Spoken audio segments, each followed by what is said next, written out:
My name is Miriam Greenbaum. On behalf of surviving generations of the Holocaust, I will be interviewing the Honorable Mr. Martin Metzon.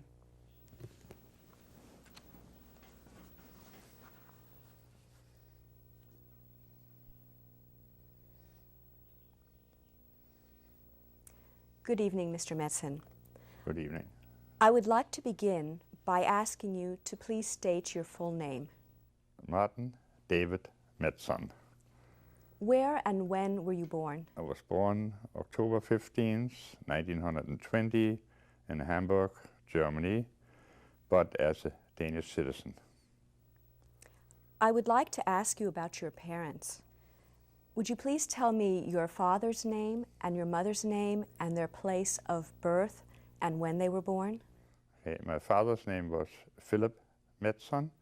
He was born the 20th of February, 1888 in Randers, Denmark.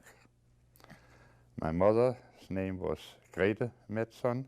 She was born the 6th of August, 1891 in Hamburg, Germany. How did your father come to Hamburg, Germany? Well, when my father was a young boy, the family moved to Hamburg from Denmark because of my grandfather's business was easier to conduct from Hamburg than from Randers. So at that time they moved to Hamburg. Later on, most of the family moved back to Denmark, but my father stayed in Hamburg for some years, and he was there during the First World War.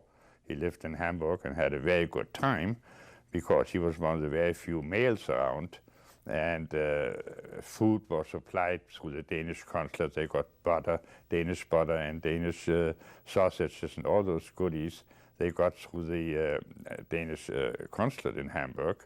So he was able to barter with those things. He told me that later on. Do you know how your parents met? No, I don't know exactly where they met, but they must have met right around 1918, and they were engaged. They were married on the 2nd of February, 1919. Can you tell me a little bit about your mother's family and your father's family, what kind of business that they were in? Well, my father's family was basically in the business of selling raw tobacco all over Scandinavia. And my mother's father had a wholesale business with leather goods and bijouterie. Were there other children in your family? You mean in my family? Yes, I had a brother who was a year older, and then I had a sister who was about 4 years younger than I.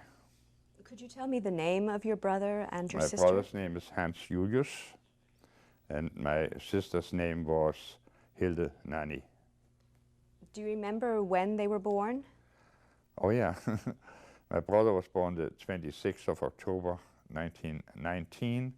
My sister was born the 22nd of March, 1924.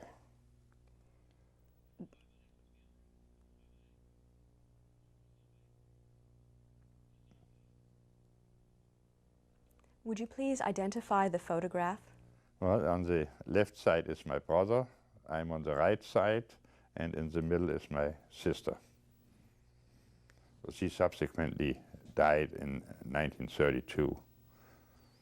How did your family support itself? Well, in the beginning, while we lived in Hamburg after my parents got married, my father worked for a while in the grandfather's business, but the grandfather had died already. But there were two families, my mother's sister's family and my mother's family. They lived on that wholesale business, but then the situation wasn't that great that two families could live on it. So then my father got a position with an English trade directory to represent them in southern Germany. And that was in 1928. And then we moved to Frankfurt in 1928.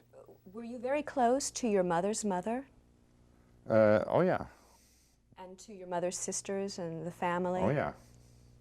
Was it difficult We moving? were a close-knit family all together. And I still get together with all my cousins all the time. Do you have any memories of Hamburg before you left? Well, I went to school there. The first school year I went to were in Hamburg in the Talmud school, which was right across the street from where we lived. But from the early childhood in Hamburg, well, we had a nice family. Went on vacations to the North Sea and so on with the family. But Hamburg itself, I don't remember too much about. No. What kind of school was the Talmud Torah school? It was a Jewish Jewish day school. And how old were you when you attended the school? How old? About 6, 7 years old. Would you please identify the photo? Yeah, that was our first grade at the Talmud Torah school in Hamburg, and that must have been 1926, 27. And I'm standing in the last row with the sailor thing. I had a sailor that has a shirt on it in the back. Are you the tall child? Yeah. In the back? Was your family religious? No, I wouldn't say that. I mean, we were not Orthodox. I think my parents were somewhat conservative. We did not have kosher at home, but we observed all the holidays and went to the synagogue on holidays. But we were definitely not Orthodox. So you said that your family moved from Hamburg to Frankfurt. Do you have any memories of Frankfurt? Oh yeah. Frankfurt was a different story because then you already were a few years older. And we went to school in Frankfurt. We had a subscription to a big park called the Palm Garden, and I had a bad accident there. We were playing in the garden, in the park, and I ran into a branch, and it got into my eye, and I was hanging down, and they took me to the hospital, and they saved the eye in the last minute. Another example from Frankfurt, that was already probably in 1931. One day the classmates were going to beat me up because I was a foreigner, and all the foreigners were responsible for that Germany had lost the First World War. So I had to explain to them that I was Danish and Denmark was neutral. So I did not get beaten up at that point. Let me back up for one. Which school, what was the name of the school that you attended in Frankfurt? Do you remember? Well, the first one was, I think, Fahrentrappschule. And then I went to the Wöhler Realgymnasium. And when you talked about a subscription to a park, what does that mean?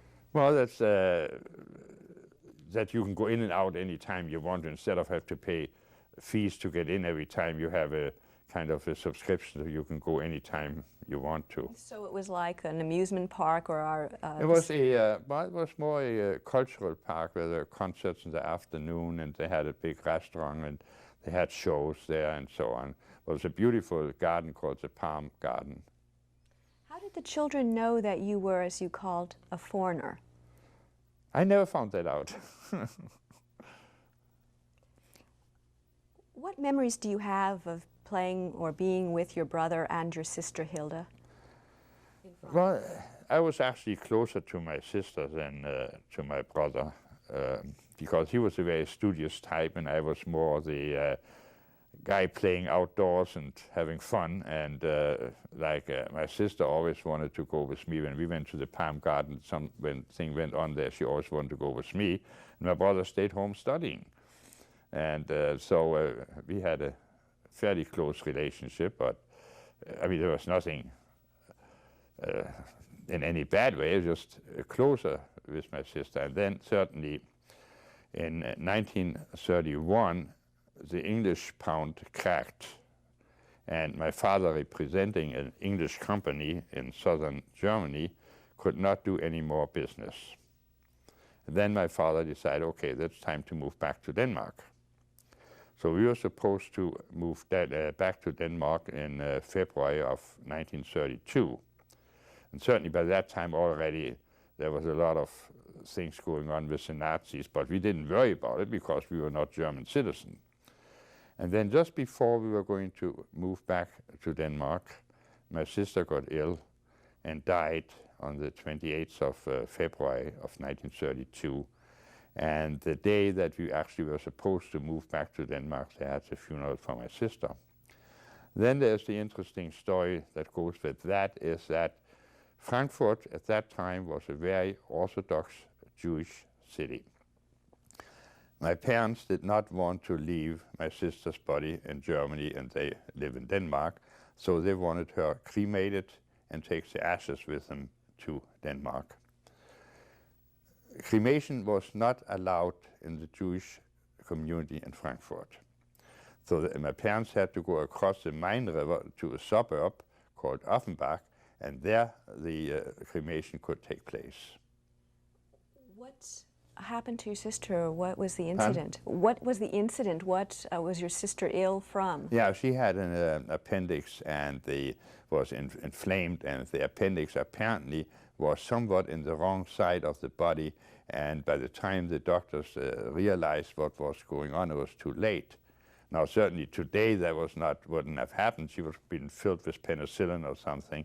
So if something like this happened nowadays, you survive easily, but not in those days.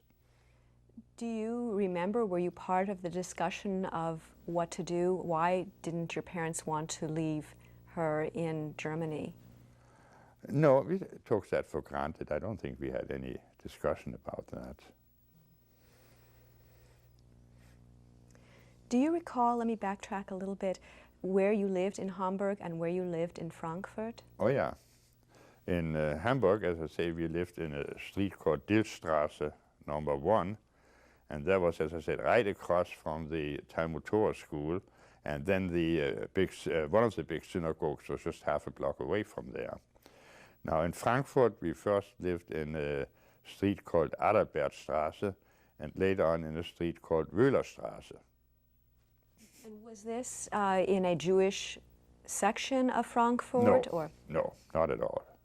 And you attended a synagogue? We attended the regular schools, yes. Mm-hmm. Regular schools. Did you also have religious instruction while you were in in Frankfurt, excuse me? Oh yeah, there was always a religious school. Actually, there's a very famous person here in Seattle within the Jewish community by the name of Ernie Stiefel. I'm sure you have heard about Ernie Stiefel. And we had the same religious school teacher in Frankfurt. What was his name? Höchster, Dr. Höchster. Your family he was a few years ahead of me, I would say that. Your family then was going to move to Copenhagen, and they had with them also your sister Hilda. She was cremated. How did that whole moving experience affect you? I think it didn't affect us. I think we looked forward to it. Something new, something interesting, and so to speak, back to the roots of the family. So you felt more Danish? Oh yeah, always, from the start. Oh yeah, we knew we were not German. Did you speak Danish? No, very, very little. The only one actually who spoke perfectly Danish was my father. My mother was German, spoke very little Danish, and we kids didn't speak hardly any Danish.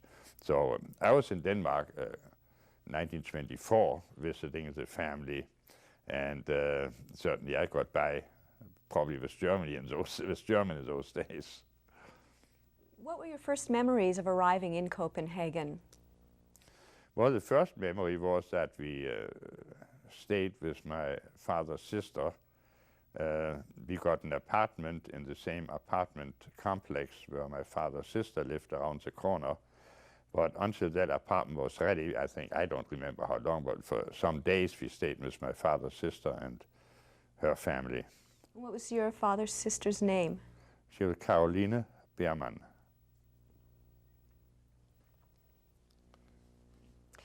What was the first school that you attended? In Copenhagen, well, since we were not able to really participate in a Danish education right away. For the first year in Denmark, we went to the German St. Petri school, and there certainly learned enough, and also in the street learned enough Danish. So after a year, we switched to the regular public school. Were there any people there that you met that you remember? From the school? Oh yeah, once in a while, even coming back to Copenhagen, somebody I talked to, remember, oh yeah, we went to school together, St. Petri. My brother once in a while writes to me, he met one of my old class buddies and sends his regard and so on. But you probably refer to that one teacher we had. We had a German teacher by the name of Dr. Hans Wäsche. And he was a very nice person, very nice, good teacher. And subsequently, after I was out of school and worked in the Danish book business, especially with foreign books, which we will probably come back to later on, Dr. Wäsche was in charge of promoting some German books, and we had a German books exhibition in Copenhagen at that time. And that must have been around the latter part of the 30s. Then on the 9th of April, when the Germans occupied Denmark, Dr. Hans Wäsche appeared in SS uniform. So he had probably been a spy for the Germans all along. During the next 5 years of occupation, he worked at the Gestapo headquarters in Copenhagen, tortured the prisoners, among them at least one of his former students who was subsequently executed. Now, after the war, Mr. Wäsche certainly was arrested, and I don't know what his sentence was or what happens. I can't say that, but he was caught after the war and had to pay for his crime. Did he treat you, and do you recall being treated differently by him when you were in class? No, we had during all those years before, after the occupation, I didn't see him anymore. But during the school years and when we worked on the German exhibition of books and so on, we had a very nice relationship. Was there any proof that he had been a spy during those years? No, we had no suspicion. Do you remember the street name of where you lived? In a street where we lived in Strandboulevard was Strandboulevarden, number 27. What was the Jewish community in Copenhagen like, and was it different from the communities you experienced in Hamburg and in Frankfurt? Well, first of all, you had a much smaller Jewish community in Copenhagen than you had in Germany. The total Jewish population in Denmark at that time was probably around 5,000-6,000, with probably 98% of them living in Copenhagen. Out of those, probably 95% belonged to the general Jewish community in the big synagogue, and then there were a couple of small Orthodox minions besides that. What was the name of the big synagogue in Copenhagen? It was the Copenhagen Synagogue. And what street was it on? Krystalgade. The interesting thing was that quite a few years ago, we were at the old Danish colonies in St. Thomas, which was, sold. The Danish West Indies were sold to the United States after the First World War, and they still have the Danish street names. And the synagogue in St. Thomas is in the same street as in Copenhagen. Was it in that synagogue in Copenhagen where you took religious lessons? No, you had the lessons with the teachers in a special building, not in the synagogue, no. But you had certainly religious and also bar mitzvah lessons. Do you remember who the rabbi was at the synagogue? Well, the rabbi at your that time was Dr. Friediger. My teacher at that time was Mr. Kurzweil. Would you please identify the photograph? Well, that's my bar mitzvah picture with myself being on the left-hand side and my brother on the right-hand side. Why were you wearing a sailor suit? Pardon? Why were you wearing a sailor That was suit? fairly common in those days for those young boys. They didn't wear suits yet in those days. And then after the age of 13, did you wear a suit like your brother? Oh, later on, sure. Your close relationship with your sister that you had, did you gain a different kind of relationship with your brother afterwards? I don't really think. We had a good relationship before, and I think that continued through all the years. We had different interests in life. That was basically the main difference, but we played together, soccer and ball games and things like that. No, that was no problem.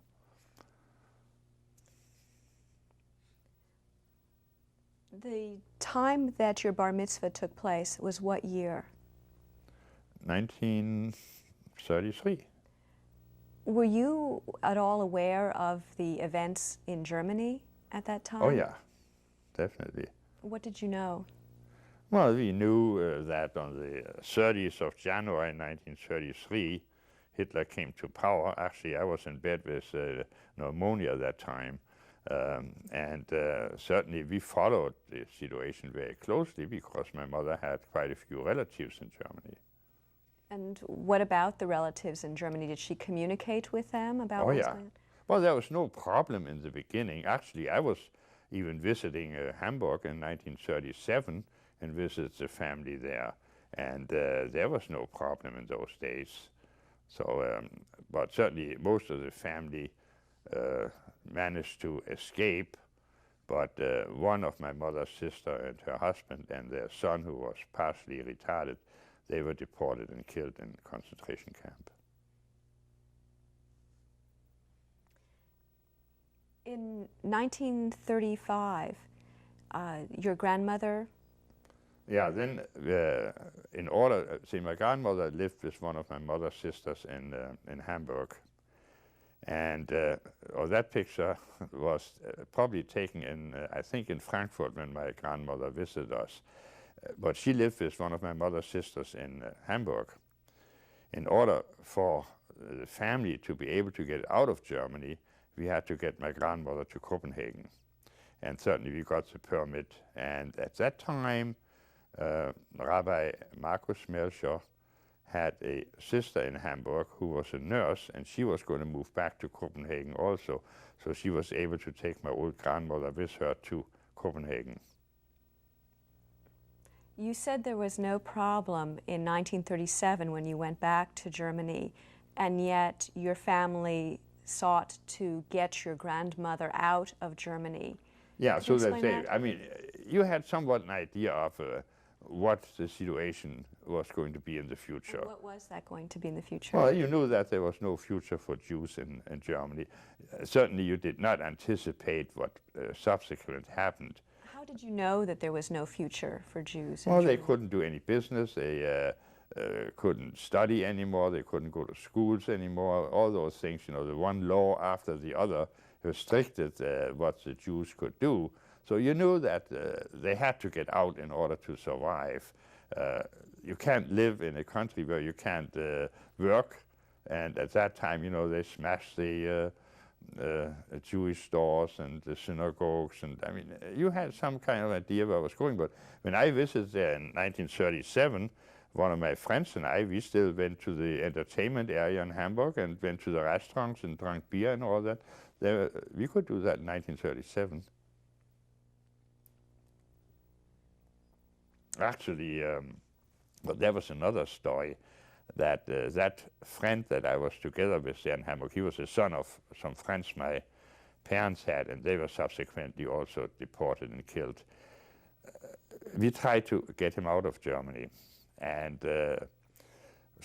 we had arranged that he was going to come and visit us in Copenhagen, and then we would just not send him back. The big mistake he made was that when he was going to come and visit us, he brought a huge suitcase along. And certainly the Danish authorities didn't believe he was coming for a 2 weeks vacation with a big suitcase, so they sent him back. And what was your friend's name? That was Gerd Wolf. And he finally went to New York and later on had mental breakdowns and died, I think, in a mental institution.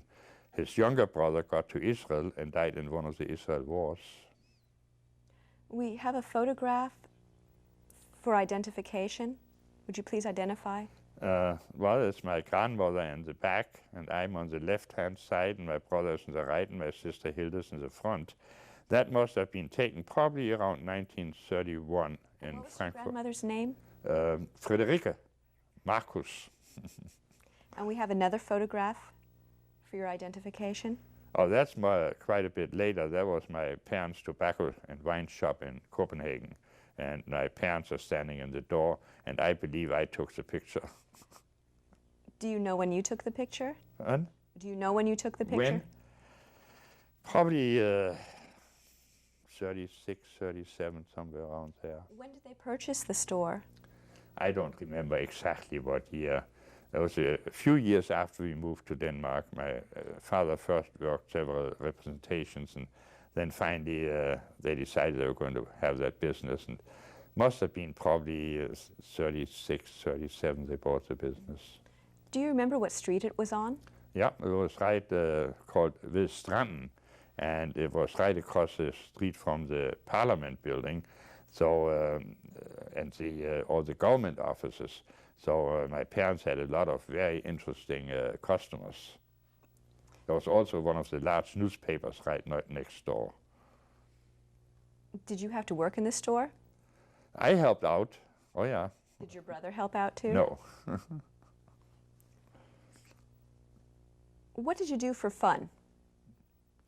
Oh, what we did was friends and I, we went out Saturday nights to many of the restaurants and had beer in the evening and dancing and... This is when you're older, though. No, you don't have to be that old in Denmark to drink beer, not in those days. And then in summertime you went quite often into Tivoli and you had a lot of fun. What's Tivoli? But Tivoli is that big amusement park in Copenhagen. Did you go on summer vacations? Oh yeah, we went on summer vacations just about all the time, but many different places. And once I went to a youth hostel, which was run by my English teacher, and we had a very good time there. And well, usually went somewhere on vacation. We have a photograph for identification. Well, that was the Holsteinsgade school in Copenhagen. And let's see, I'm sitting in the front row, number 3 from the right. And that must have been taken in 1936, somewhere around there. Do you remember the teacher's name? I think it was Brahms. Do you remember any of the students? Oh yeah, several of them I meet once in a while. Actually, there's one I remember is very special because he was quite famous, and he was standing right next to the teacher, and he was the son of the very famous Danish author Martin Andersen Nexø, and his name was Morten Andersen Nexø. Were there Jewish and non-Jewish students in this class? Yes, there were. I don't even remember whether there were any other Jews in the class or not. I don't remember that. But sure, it was all integrated. In this photograph, you're how old in 1935? Probably 16, I guess. 15, 16, 17, around there. What were your aspirations? Get out of school and go to work. And did you? Yes. When did you leave school? Left school in, I think, 1937. And I got an apprentice job with a book importer where we imported books, so basically wholesale. We imported books and magazines from all over the world and supplied the Danish book trade with all the ordinary book dealer could not import from France or from England or from the United States. So we imported what they ordered or even what we thought we could sell and then sold it to the book dealers. And I had an apprentice contract there for 3 years. Why did you pick that job? Or did they pick you? Well, it was probably more a coincidence than anything else, but I subsequently loved the book business, and I stayed there for quite a few years, actually, until I left for the United States. I worked in the Danish book business. Did you live at home at this time? Yeah. And what was it like being at home? Oh, it was fine. I mean, after I started working, I paid some money to my mother and for room and board, and that's another interesting story which maybe reflects what my mother was like. The day that I got married, my mother gave me some money, and that was the money that I had paid for room and board while I was working, while my brother, who was not working and went to the university, didn't pay anything at home. So the day I got married, my mother gave me that money back that I had paid and my brother had not paid. Just a little character of what my mother was like. What was your household like? What literature was there, or what music did you listen to? What were you interested in? Oh, I was very much interested in classical music. I had some friends who were very much interested in jazz, Benny Goodman and all those things, and I had to go and listen. I didn't mind that, but my main interest was definitely the classical music, and I was very lucky because when I was in the book business, one of my customers was one of the major music critics for one of the largest newspapers in Copenhagen. And many times he went and listened to some previews. So I many times got the tickets for the premiere because he already had written his report. So I got the tickets to go to the premiere to many of those fantastic concerts. We're talking about when you are apprenticing for the company. And what was the name of the company again? The name of that company was Indkøbscentralen for udenlandske bøger og tidsskrifter. And who were you working for? Fun? Who was the person you were working for? Well, the person who owned that, his name was Jule Hansen. Do you remember during those years what was going on in Copenhagen, in the Jewish community? Oh yeah, sure. But it was just an ordinary daily life. There was nothing exciting. There were some Nazis around. I mean, they had published a paper. Well, there were actually two papers. They had one daily or weekly paper, and then they had a paper which was copied after the Stürmer in Germany called Kampftegnet. And but nobody paid much attention to it. Why? There were so few of them, and they didn't amount to anything. So nobody paid much attention to it. They were actually more considered some kind of unique people. Just forget about them, you know. In 1938, there's the Anschluss. Did your opinion change of this group, of the Nazis in Denmark? No. Was there any concern? No, not more than ever before. I mean, we didn't figure on that we would get occupied. We figured that Denmark probably could keep its neutrality just like they did in the First World War. What was being reported in the press in 1938 and 1939 in Denmark? Well, they reported all the news. There was no restriction. There was no censorship or anything. I mean, we knew everything that's happening around Germany and the world. Was Denmark preparing in any way? No. We had certainly military forces, but they were not really amounting to very much, because having Germany as a neighbor with the forces they had, we know that if Germany had any intention of aggression, there was nothing we could do anyway. So there was no conscription? Men were not drafted? Oh yeah, oh, they were drafted. Were you I drafted? was drafted, and I had my papers in my pocket the day that Denmark was occupied, and I was going to meet on the 12th of May, actually 1 month after the occupation. But then our section was cancelled, and we never got called back in. But the next group was called back in again. Do you know why your group was canceled? Because of the occupation, there were apparently, I don't know why, but it was. You mentioned the occupation. Tell me about what day the occupation occurred and what you recall.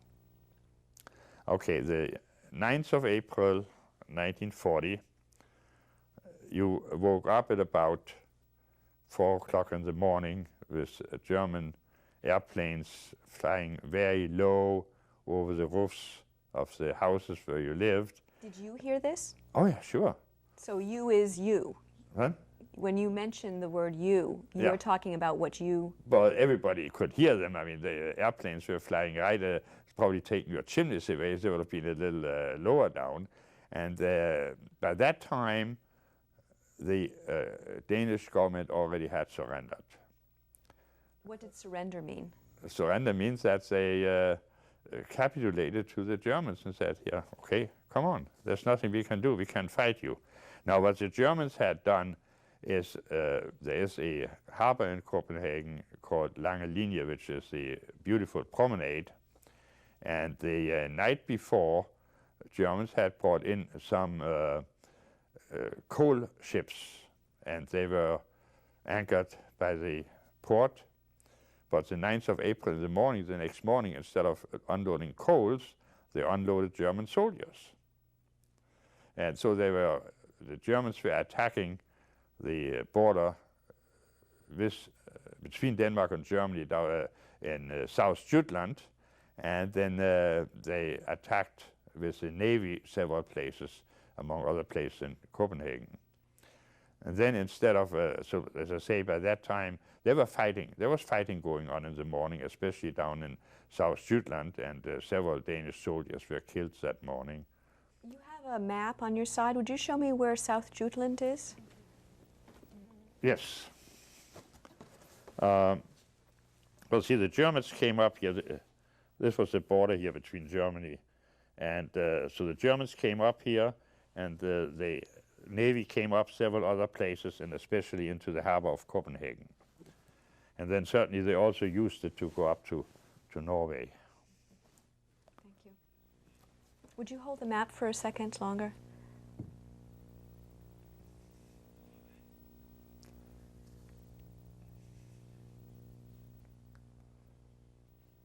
There's a closer look on the monitor now. There's a closer look on the monitor. Yeah. Well, here, for example, is the city where my father was born, in Randers. Could you name the city for me? Randers, right up there. But the family originally lived in Fredericia and Randers. Now, there's still the old Jewish cemeteries in those cities with several generations of our ancestors. How far back does the Jewish community go in Denmark? Well, our family was one of the first ones to come to Denmark, around 1700. Thank you. So it's early morning, April 9th. You're in bed. Well, we jumped out of bed, and instead now, as I say, the Danish government already had surrendered at that time. How did you hear that? Huh? How did you hear that? Well, the Germans, instead of bombs, threw down proclamations to the Danish population. So there are lots of papers coming down from the airplanes with a proclamation to the Danish population, which was very poorly written in partially Danish, partially Norwegian, and partially German. Basically what it said was that the Germans blamed the English for provocating this situation, and if the Germans wouldn't come into Denmark and Norway, then the English would come. So to prevent that, the Germans had to occupy Denmark and Norway, and the finishing line was, from today on, the security of Denmark is the responsibility of the German Army and Navy. That's it. So I got up that morning, probably around 4:30, jumped on my bike to see what was going on, and I didn't get very far. Then I mentioned the port there was a long linear, and we lived very close by there. And just coming down there, the Germans already had established roadblocks, and we couldn't get through. So I just had to bike back home. And I told my parents at that time, well, I think it's time to pack the suitcases. Why did you say that? Well, with the experience that we had from Germany, we knew what was going to be in store, but certainly that did not happen. What did happen? Right away, at least. What did happen next? Actually, not much happened as far as that was concerned. The daily life just went back fairly much to normal. I went back to work like everybody else. And the only thing, probably the most important thing, was the German censorship on all the news media. And certainly you saw those German soldiers in the streets. But otherwise, the Danish life went fairly much the same as before, until the Danes woke up and decided, hey, that's not going to work that way. Were there Danish people who joined the Nazis, more of them? You said that originally there was a No, there were some, sure, there were some that joined the Danish Nazi parties, but that's something that happened subsequent to that in 1943. The German allowed a election in Denmark, a free election. We'll get to that. Huh? We'll get to that later, okay. What were you doing? What was your personal life like? Well, personal life was, as I say, fairly much as it's always been. I was engaged at that time, and my future wife lived with her parents, and we saw each other and went out like we always did. I mean, there was really no restrictions on our life at that point. Would you please identify the photograph? Yeah, that's a picture of my first wife, and that was probably taken at the time when we were engaged, yes. Which was, huh? What date? We were engaged in 1940. Yeah, I think in 1940, and we were married in 1943. What was your fiance's name? Esther Glassman. And do you know where the photograph was taken? I was taken in the backyard of our apartment house in Strand Boulevard. When you got engaged, did you decide when you would be getting married? No. Set the date? We were both very young at that time, and so we played that by ear. And but you had hope that we eventually would get married, sure. What was your brother doing at this time? Well, he, I don't know whether he already was a student at that time, or whether he at least he was at the gymnasium to become a student, and then certainly then he went to the university. And your parents still had their store? Yes. Oh, yeah. Actually, when my father wasn't doing very well health-wise, so when I immigrated to the United States in 1953, my father said to me, you know, I give you half a year. If you come back, I will give you the store.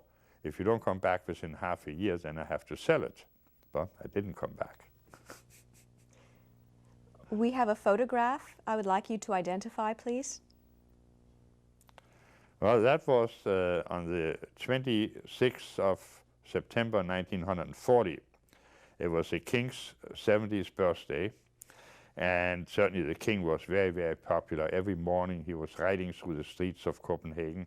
Actually, he passed by our window every morning at 10:20. There was a riding path in the middle of the street where we lived on that boulevard.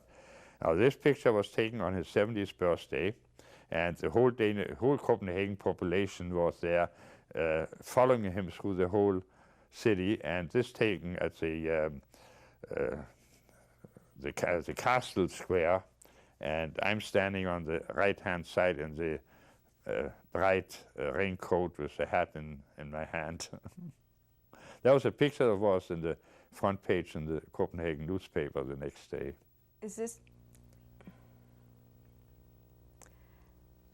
Are you standing in the white raincoat? Yeah. There, right on the edge of the right-hand side. What was the name of the king? That was King Christian X. And can you explain the role of the king in Denmark? Well, Denmark is a constitutional monarchy, but the royal family is very, very popular.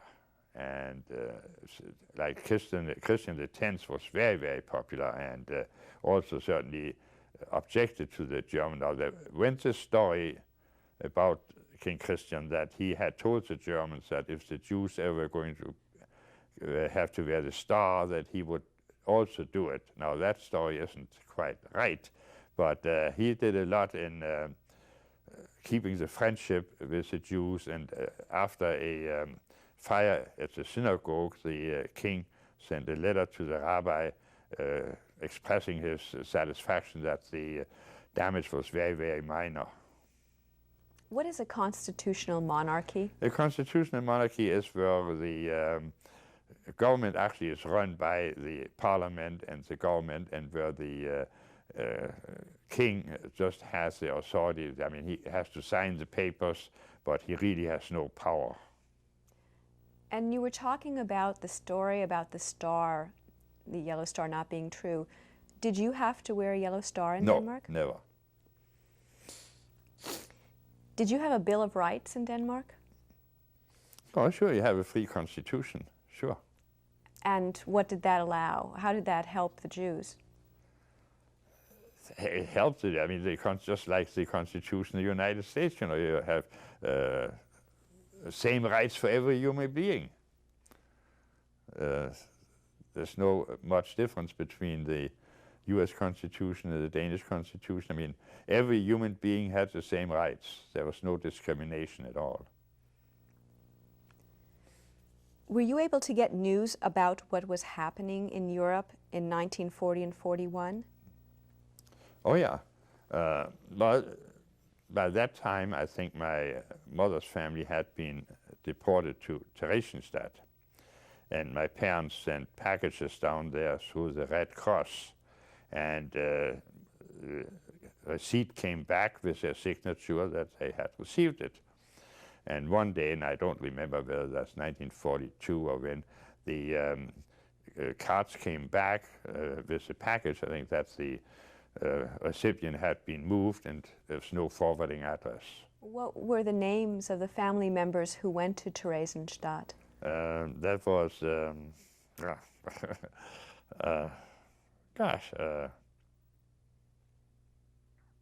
it's coming in a minute. Take your time.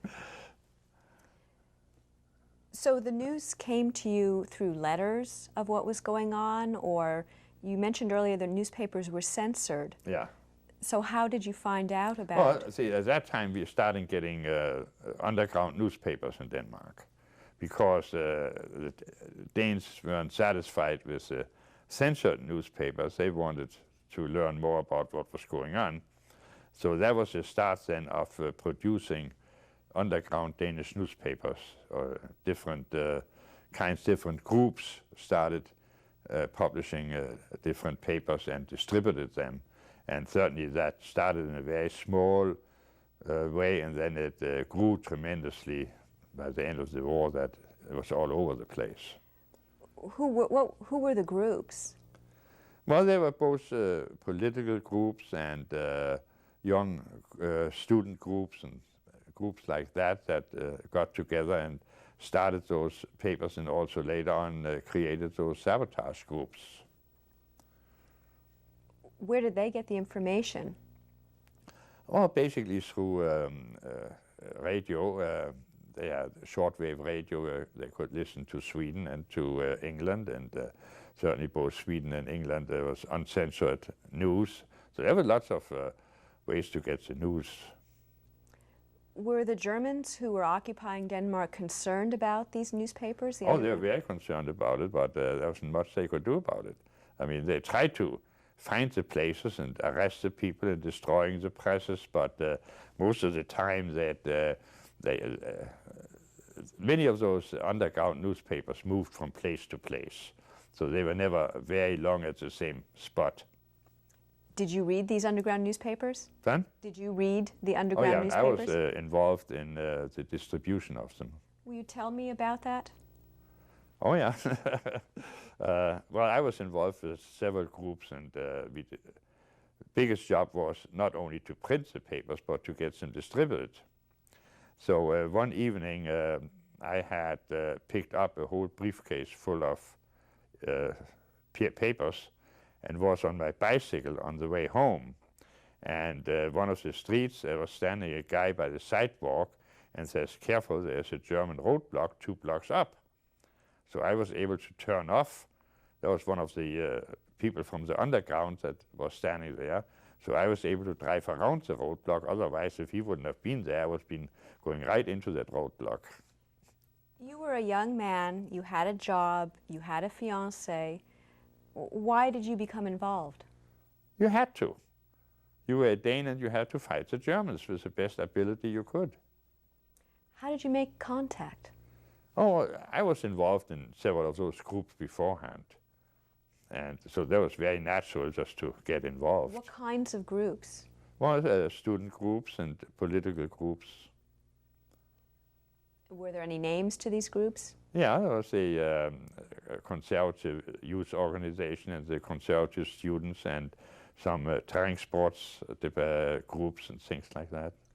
What was your first involvement? Do you remember who it was you contacted and what they told you to do? No, I think that came all out automatically. You know, when you had your meetings in your groups, so you talked, hey, we need some people to help with this and we need some people to help with that. It came very automatic and just slid into it. And what was your first duty? What's that? What was your first duty? My first duty? No, that was basically the distribution. That was I was most involved in. Now, did you use your real names? Oh yeah. So did you know who the other people were? Oh yeah. Do you know any names now? Can you tell me? Yeah, I don't think. Well, one of the guys who was the leader of one of the groups I was in, he just published a book in Denmark, and I was trying to get it. His name was Arne Sejer. And then another guy was who is the president now of the Danish Veterans Organization, which is Svend Sehusen. So we all know about each other, yes. And you weren't afraid? Oh, not that much, not at that point. Were there any particular politics of these groups? Any politics?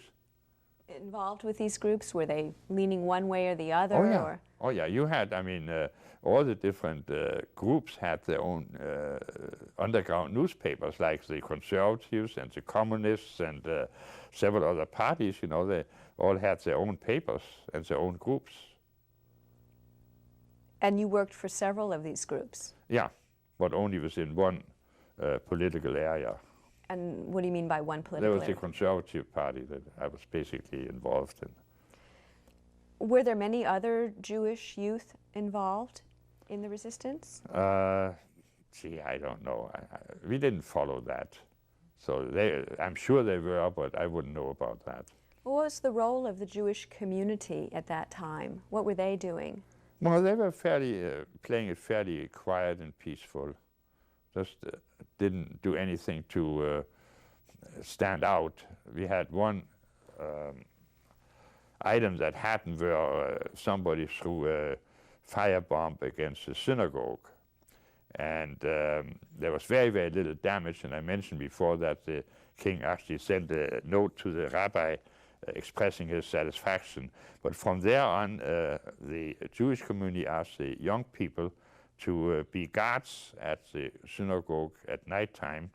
So we walked around the synagogue in 2-hour shifts, 2 at a time, and walked around, but nothing else happened. So after a short while, nothing happened, then we were disbanded the group. How did you fit in your work with the underground and your regular work? Well, there was no problem. It was different times. You worked in daytime, you did the other work in the evening. There was no problem. You weren't exhausted? Huh? You weren't exhausted? In Tired? No. Those years you weren't tired, no. What would you say was the average age of the people you were in the underground with? Well, in those days it was fairly young, probably 18 to 22, 18, 25 or something. I wonder if you could tell me what some of the names in the news were. Who were the officials, the German officials, and who were the Danish officials that you were reading about?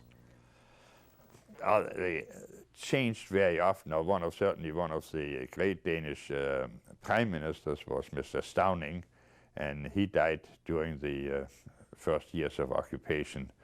And he was the leader of the Social Democratic Party, and he was probably one of the larger Danish politicians. And his name was? Stauning.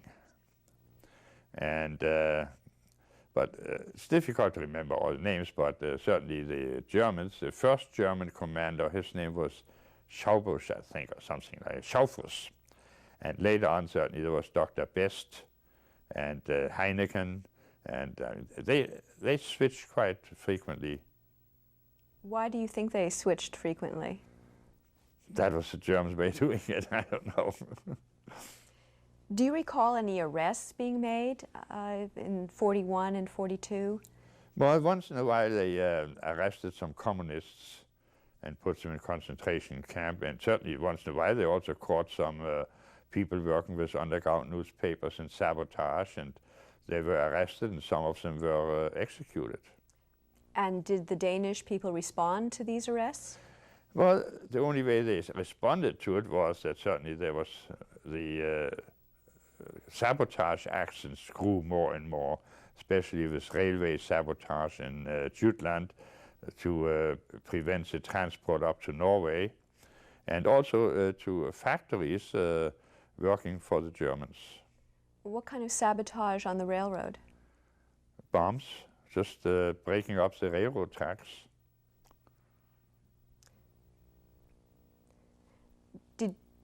Did you participate in those kinds of activities? Yeah, a little bit. What did you do? Just being out on some of the sabotage actions in Copenhagen. One of them, I was really lucky.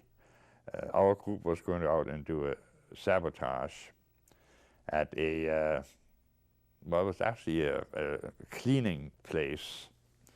And they cleaned all the German uniforms and did something. So we were going to blow up that factory, and at the last minute I couldn't go. But the group got ambushed that night and got partially, I don't remember whether anyone got killed, but most of them got arrested. So I was lucky. The last minute I couldn't make it. We're going to take a break. Okay.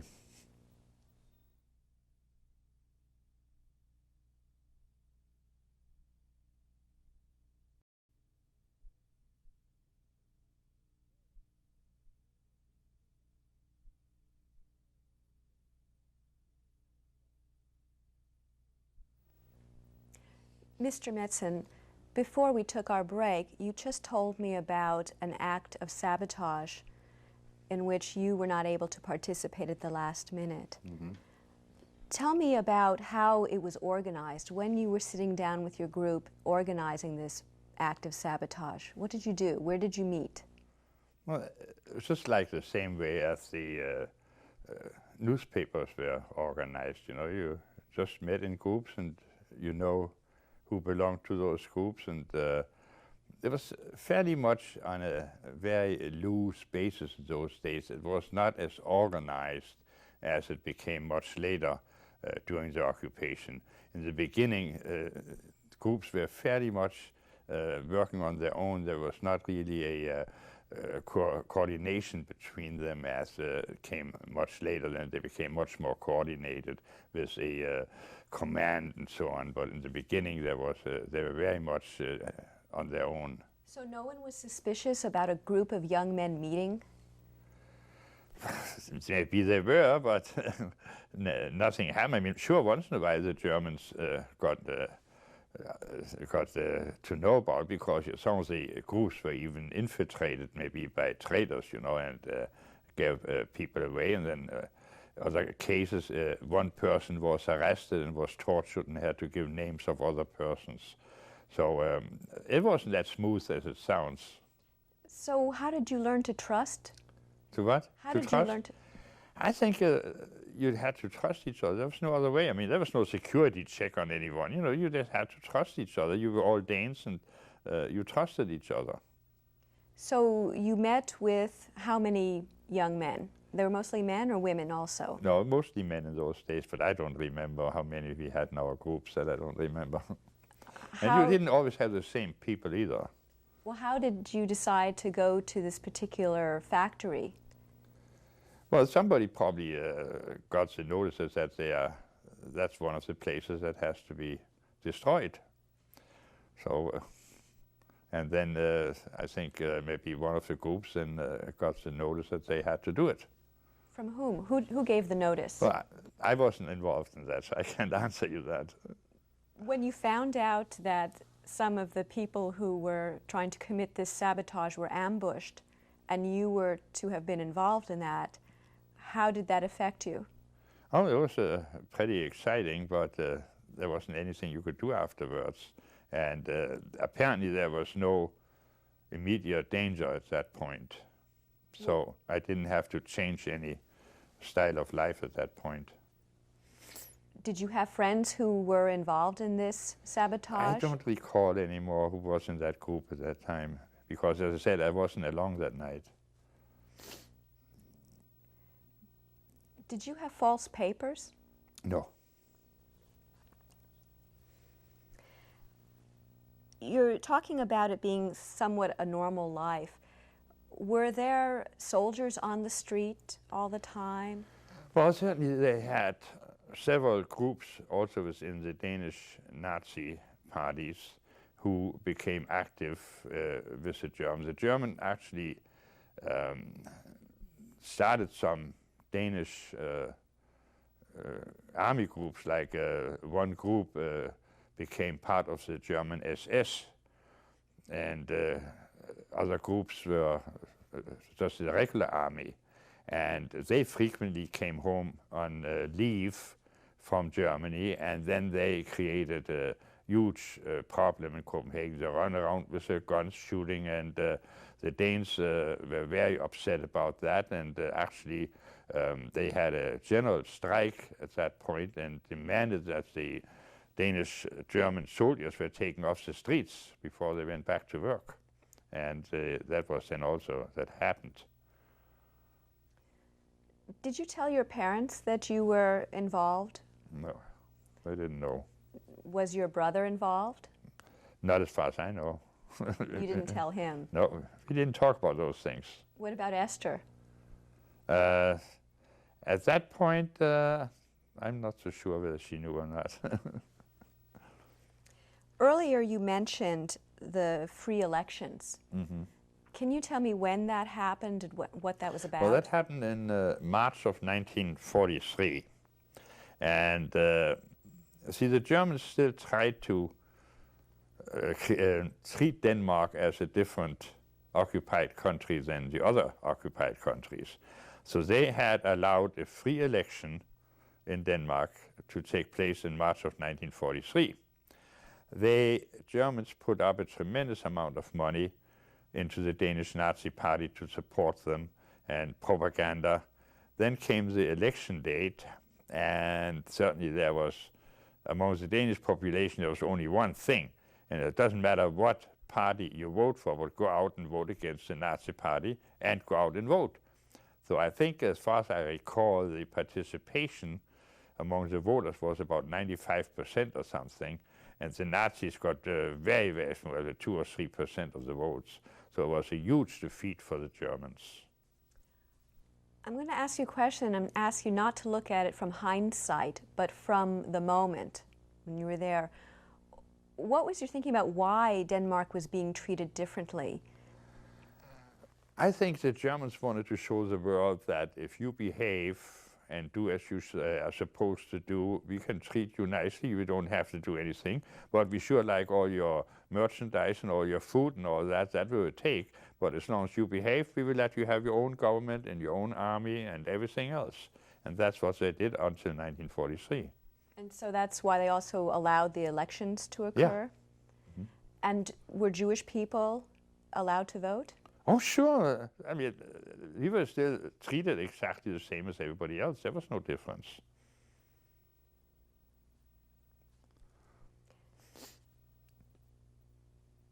What happened next? What are we getting to, the 29th of August? Well, in order to understand the 29th of August, you have to understand what happened in the months ahead, so to speak, probably between the election date and the 29th of August, where the Danish resistance became more open. I don't know whether that really was a result of the election, which gave them more courage to do so, but the sabotage increased and the newspapers increased and all that. So the Germans finally got so fed up that they decided that's the end of it. So on the 28th of August, they brought in the German tanks and troops. And in the morning of the 29th of August, they took over. The Danish government was sent home. There was no Danish government from that date till the end of the war. All the Danish army camps were occupied and all the personnel was arrested. The Danish Navy and the port of Copenhagen was able to sink their own ships to certain degrees, and some ships escaped to Sweden. So, and then certainly there was a curfew from that day on. I woke up that morning about 5 o'clock. We were living in the ground floor of that apartment building, and I heard those German boots out in front of our bedroom door, and German commands. And so I figured, okay, that's probably it. But then they went up to the third floor and arrested a Danish officer, and they didn't come for me that day. But so that day, I was ordered, and I don't remember all the details, but I was ordered underground because there were several of the people from our groups, different groups, that apparently had been arrested. They were afraid that torture would probably force them to reveal names. So I was ordered underground. And how the orders came and where they came from and all that, I either didn't know or I don't remember. I had to call a telephone number in the afternoon. They told me where I was going to sleep that night. And you had to get there before curfew. It was usually an apartment. You walked into the apartment, you knew you had to go to the second door on the right or something like that. And there was no name on the door. You walked in there, you stayed there till morning, till it became light and the curfew was over, and then you left. You never met anyone. Nobody ever met you. So nobody could testify against each other. So now, at that time I already was married, and my wife and I had our own apartment, and we had made an agreement that if the Germans came out arresting people, it was at 5 o'clock in the morning. So my wife and I had the agreement that if nothing happened, there would be a towel in the window, and I could come home for breakfast. When you say that you were told to go underground, how did you find this out? I was just notified, and as I say, I don't remember the details, but I know that I was at work all day, every day, because usually the Germans only made the arrest early in the morning. So after I had breakfast at home, I went to work, and only shortly before curfew, I went to the address. I never slept 2 nights the same place. So you don't remember if it was a message at your door or someone? No, I just had a phone number I had to call every day. And there I got the message where I was going to sleep that night. Who gave you the phone number? I don't remember. Was it left somewhere, or? I don't remember. There's some of the things I don't remember anymore now. What time was the curfew? I don't know. By the time it got dark.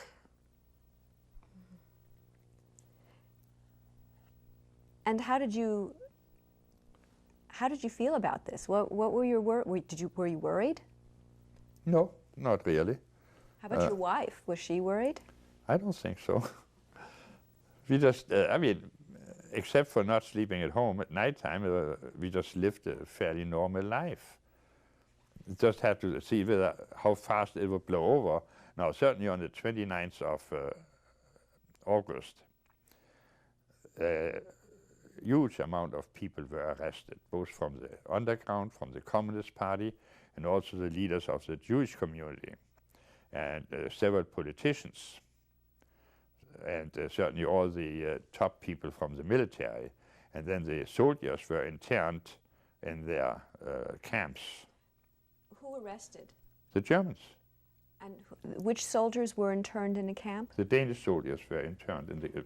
Do you recall anyone in the Jewish community by name that was arrested? Oh yeah, I see the chief rabbi was arrested, and I think some of the leaders also, but I don't recall the names anymore.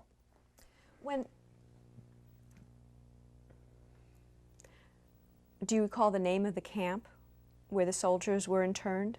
There were several, I mean, all the different military camps around the country. I want to ask you from the point of not just being a Danish citizen, but also being of the Jewish faith. You were aware of what was happening in Europe. Mm-hmm. What were your thoughts? Well, so far everything was okay because the Germans had not really done anything, especially to the Jews. So the Jews still lived their normal lives in the Danish community like any other Danish citizen. And there was no concern that they would do something? Well, that came about a month later when the rumors started coming, but not up to that point. What rumors? Well, the rumors that the Germans might go after the Jews. And that happened then also certainly about a month later. Well, tell me a little bit about that.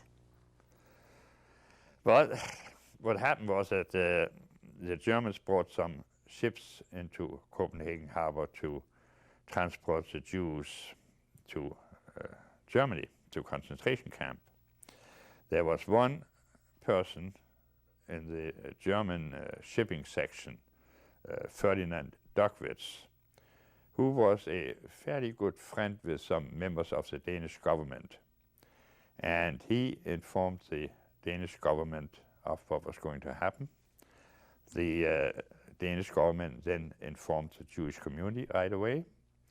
And within a very short time, every Jew in Denmark knew that they better get out or underground. When was this happening? That happened the end of September. The last few days, I don't remember the exact date, but it was, I think it was Eve of Yom Kippur. I think it was on Kol Nidre that they were going to make the raid. And therefore, some of the very Orthodox Jews did not want to leave their home, and they were caught and transported. What was happening with the group, the resistance groups, between August and, as you say, the end of September? What happened with what? The resistance groups. Oh, they just functioned as usual. There was no difference. And they were a little more complicated because of the curfew, but basically they were still sabotage, there were still publications and so on. And between August and end of September, were you all that time underground? Yeah. Every night? Every night. And what was do you remember the process of finding which home you'd be in? No, I just had to call a phone number every afternoon, and they told me the address where I was going to stay that night. Were you ever suspicious it might be a trap? No. Never. Did your parents know you were underground?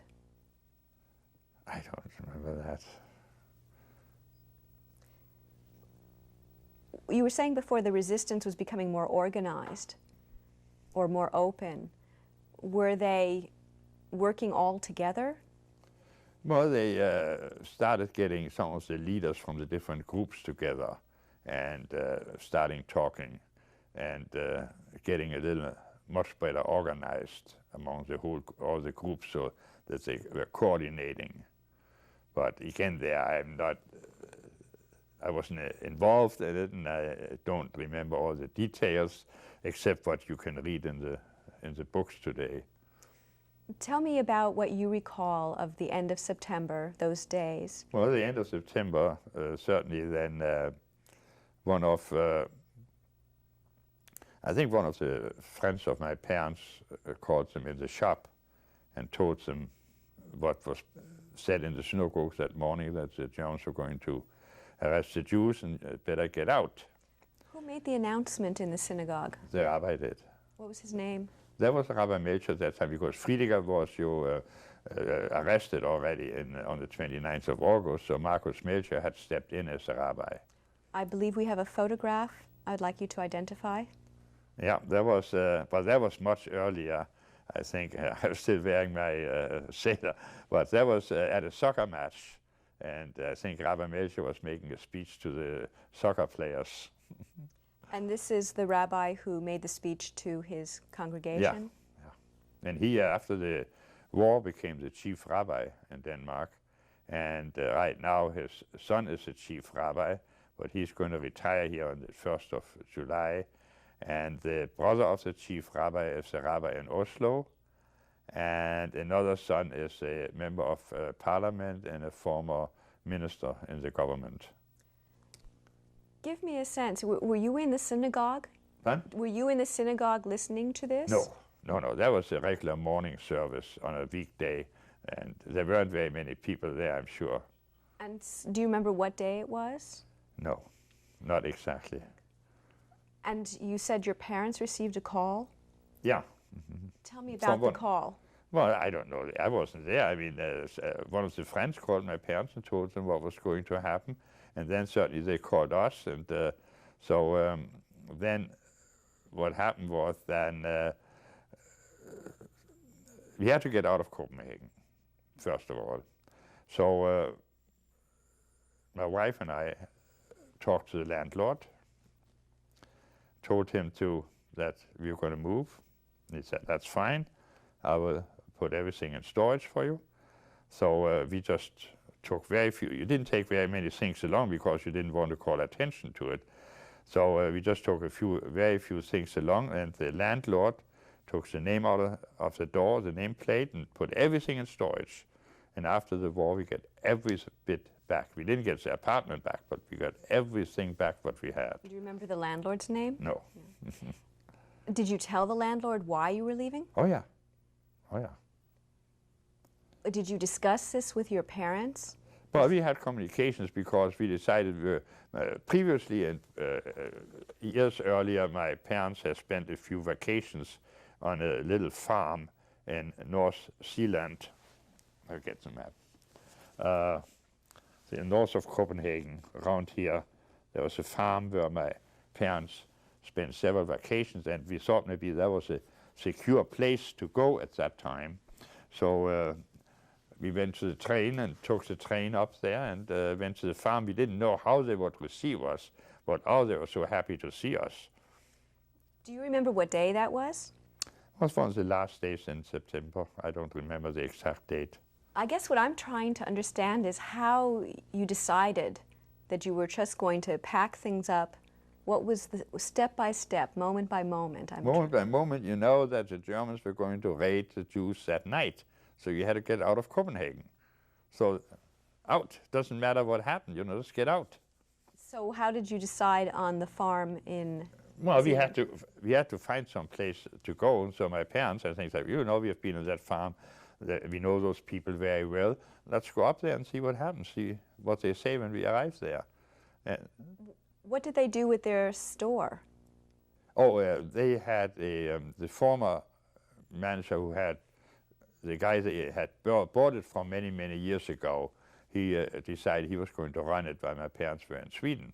That's a whole other story, because later on he made a robbery, made it look like a robbery, but he did it himself, and so there's a whole different story. So what did you take with you? I don't recall. Just probably some papers, or not even suitcases. Maybe it's a briefcase. We didn't take a suitcase. No.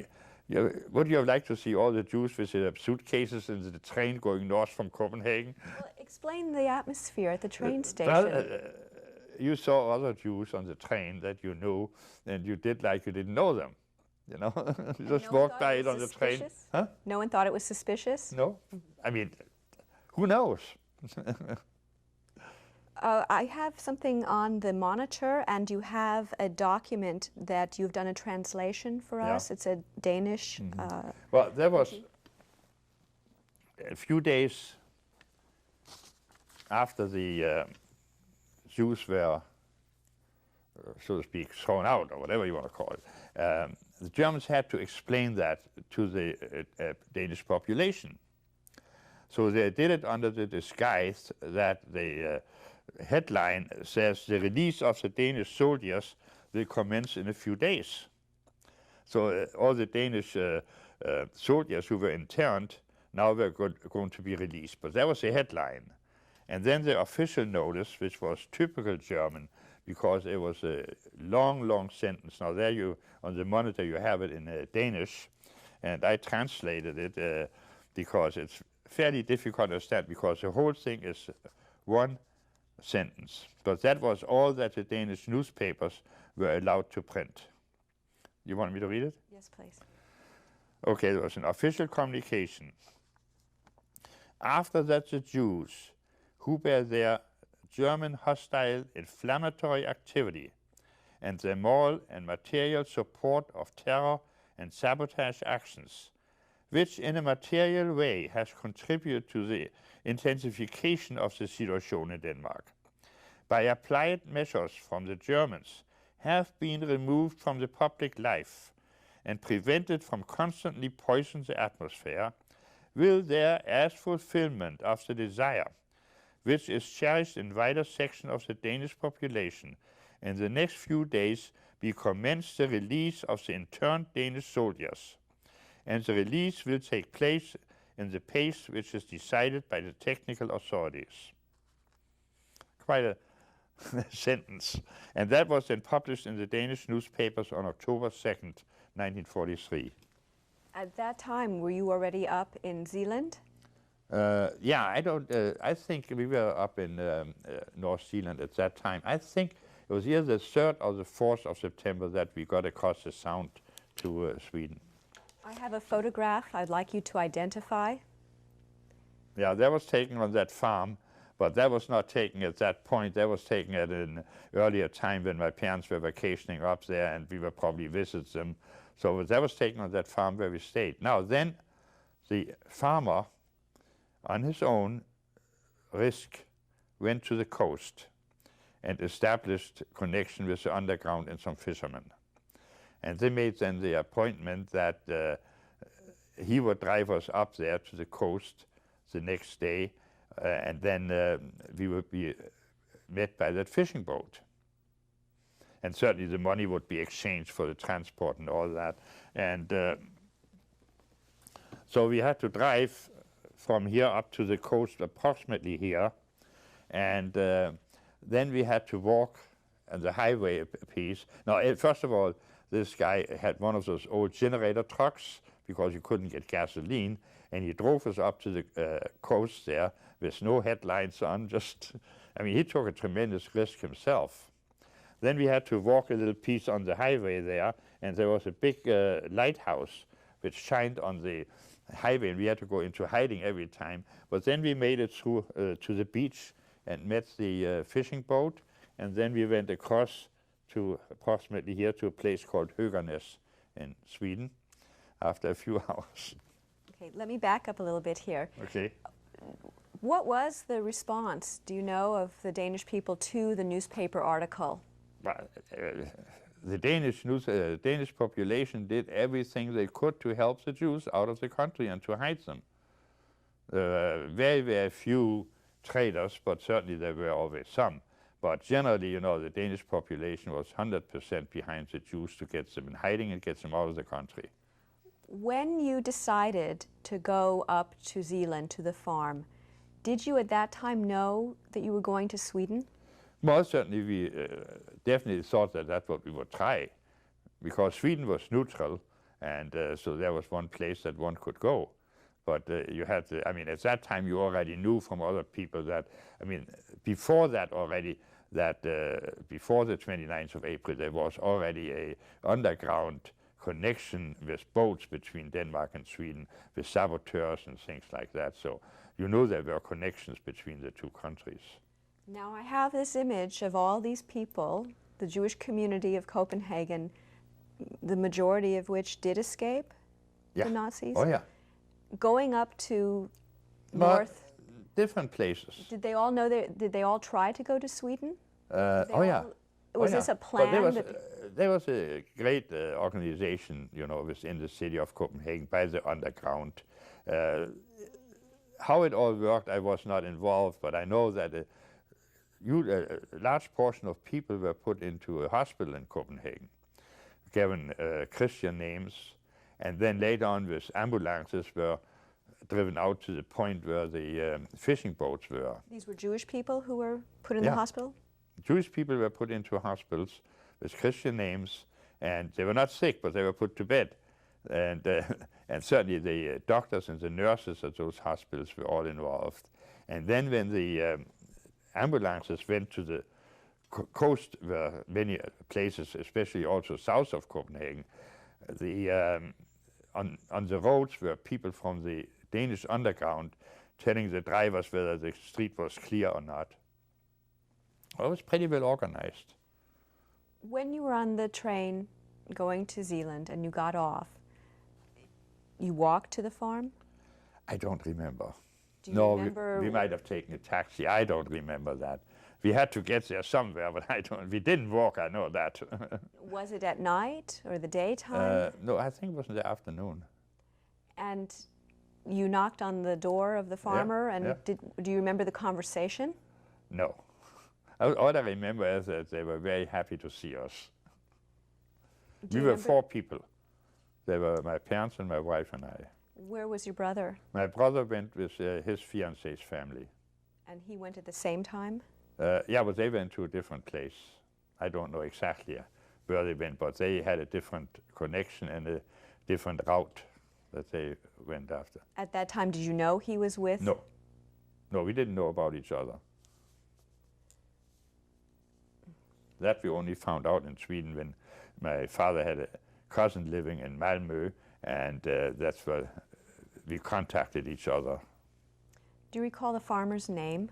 No. Did he expect any remuneration? No. Do you know how long it took him to organize the boat for you? It was just one day he went to the coast and found the underground people and the shipper, and the next day we were off. Were you the only people in the boat? No. No, we were about, I don't remember, probably about 15 people on that boat. And this was at night? Yeah. What was it like? It was quite exciting because we all had to go under the deck because they didn't want the Germans to see any people on top. Now, in between we were going to take this route here up, but the narrow streets there between Elsinore and Helsingborg, there the Germans were with their searchlights, both directions, through the Sound. This is the Kattegat and this is the Sound down here. And so I couldn't stand to be down below deck. It was smelly and stinking, so I went up on deck. And there was another couple of guys who did the same thing. And then one spark from the smokestack ignited an old sack with oil or something, and we had to throw that overboard, and the Germans didn't see it. But there was a fire on the deck, you know, we had to just get rid of that thing. So if we wouldn't have been on deck, they probably would have burned for a while, and the Germans could have seen that. When you were on deck, did you see any signs of the Germans? Oh, we could see some of the searchlights, but we didn't see any German. And finally, the Swedes came toward us, the Swedish police with their boats, and said, "Hey, welcome." Was it a rough sea? No, not that night. Was the moon out? No. Did anyone get seasick? I think some people got seasick underneath, yes. Now, your parents were how old? Well, let's see, what was that in 1940? So my father was about 56 or something. 43, I was about 50. 1943? And was that trip hard on them? No.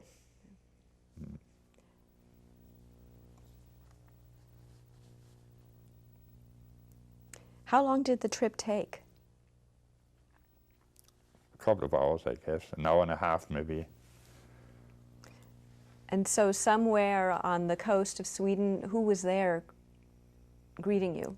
Well, the police boats already came out towards us and escorted us in. And then certainly you had all the Swedish authorities you had there. And I met some of my best friends there right away. They were looking for us. And they had gotten over there earlier. And they were watching all the boats coming in to see whether they knew anyone coming in. So I met my best friend there already. He had already been there. Can you tell me again, what was the town you left in Denmark and what was the town that you arrived in Sweden? The town we left was Gilleleje, or close to Gilleleje, and the city we arrived in was Höganäs. Did you know any of the people on the boat? No. You had mentioned that Sweden was neutral. It's 1943. Did you have any concern that that might not be the case for long? No, I don't think so. I think the Germans had enough to do at that time, both on the East Coast and on the Eastern Front and with the Western Front. I don't think they were able to do that. And Sweden had a pretty good military force at that time. How did you know you would be accepted in Sweden? I think that was already mouth to mouth that the Swedish king had opened the doors to all the Danes who wanted to come over. Actually, the story was that Professor Niels Bohr, who was the atomic guy, that he was in Sweden, had talked to the Swedish king, and the Swedish king then had given a blank entree for all the Danish refugees into Sweden. When Sweden was accepting the Danes, were they still then considered neutral? Yes. They were just receiving some refugees, so that was not a situation where they could have any problems with the Germans. I don't think the Germans were happy about it, but there's nothing they could do about it. Explain to me how a country could remain neutral when you have an aggressive... How a country could remain neutral? Well, I think it was definitely to the advantage of the Germans to have Sweden neutral. Right after the 9th of April 1940, the Germans used Sweden railway system to transport the troops, German troops, up to Norway. Now, if the Swedes would have refused that, then they probably would have been occupied. And then it would have been bad for us because then we wouldn't have any place to go. But the Norwegians were very unhappy with the Swedish action, and even today there are many Norwegians who blame Sweden for that.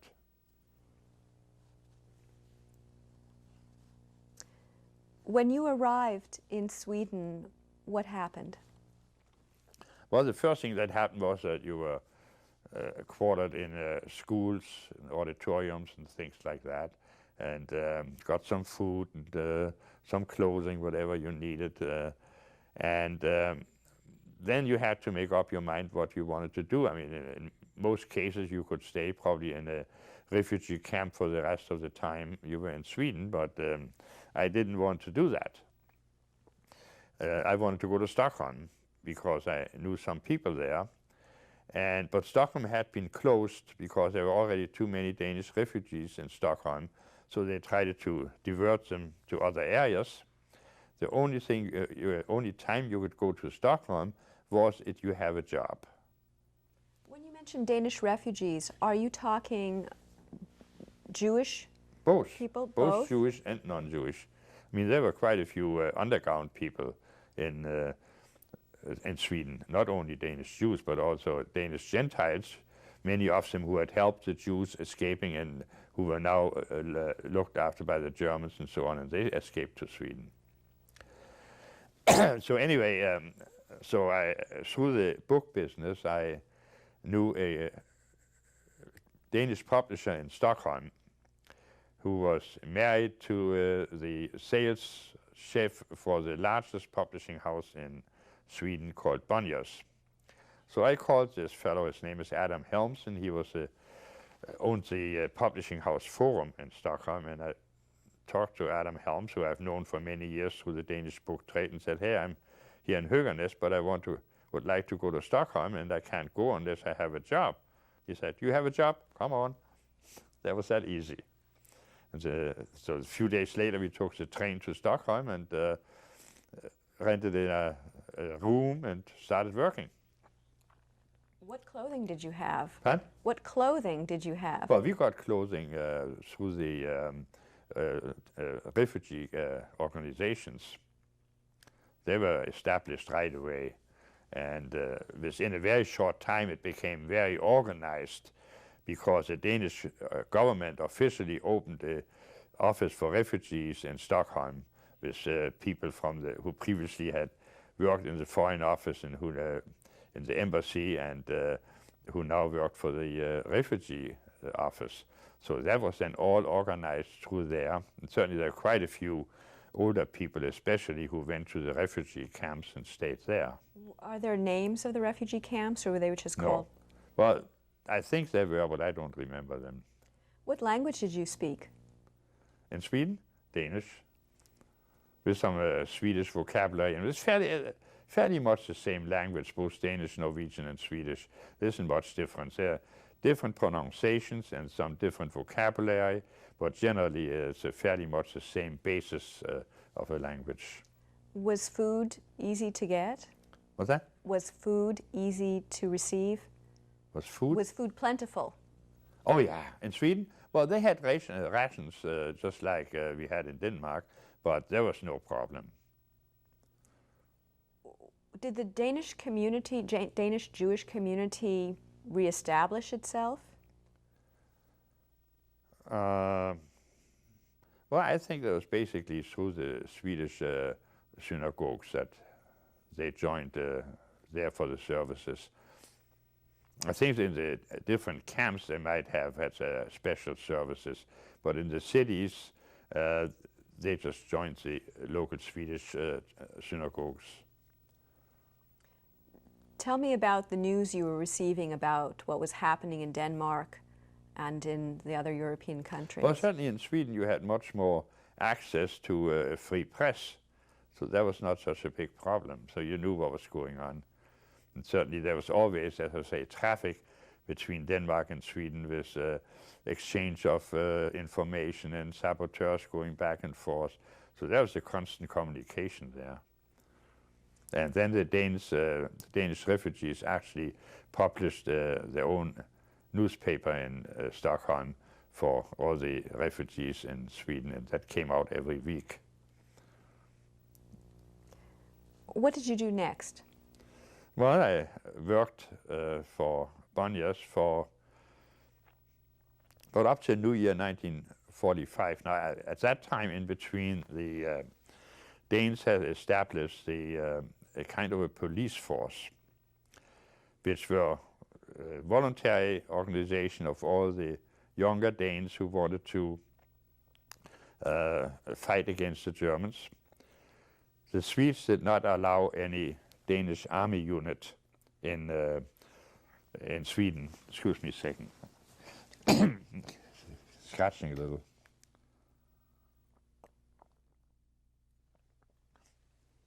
So the Swedes would not allow a Danish military group in Sweden. So it was named a police force, but it later on became the Danish Brigade.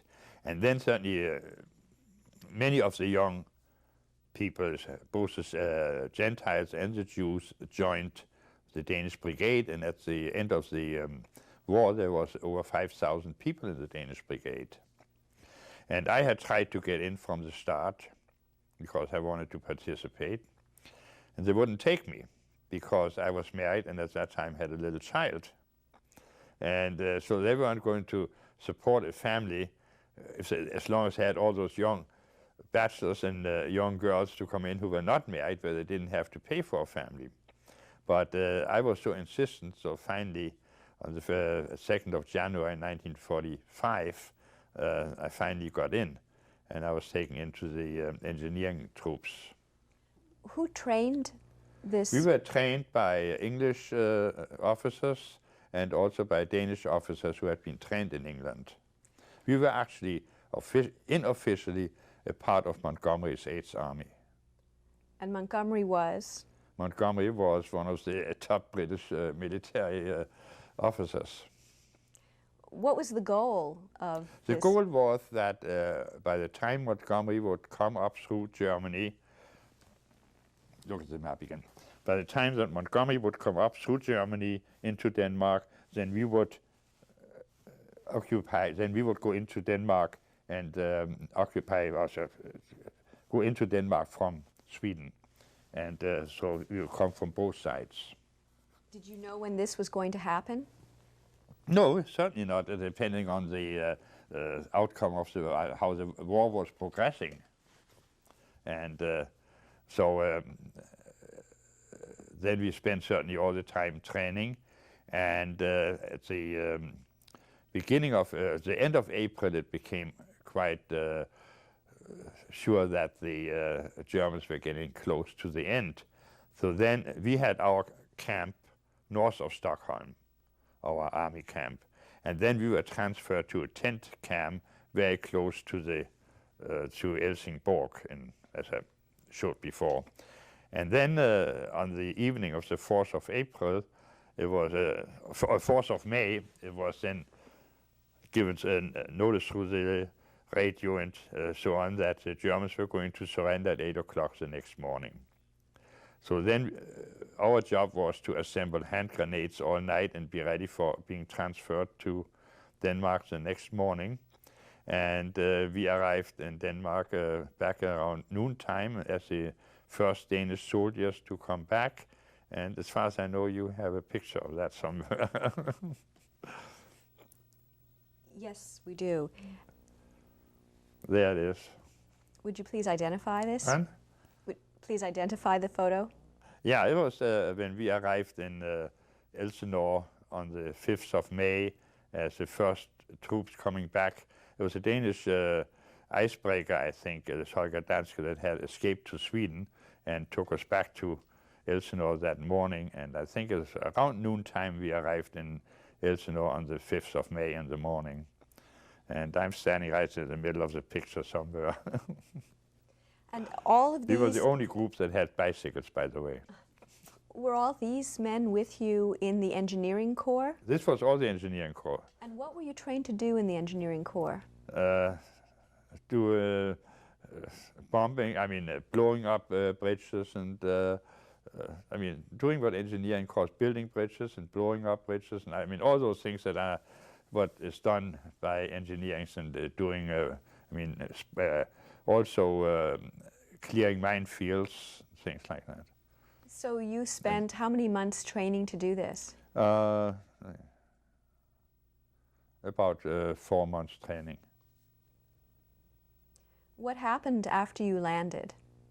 After we landed, we stayed in Elsinore that day and were quartered there in the school, and then we helped some of the freedom fighters going out arresting some of the traitors. And then the next morning we bicycled to Copenhagen from Elsinore. We were the only one having bikes. So we were biking from Elsinore here down to Copenhagen along the Strand way. And that was a big, triumphal tour, because all the population had come out giving us ice cream and beer, and that was quite something. And then when we came into Copenhagen, then we were also quartered into a school there. But before we reached there, we were shot at by some snipers.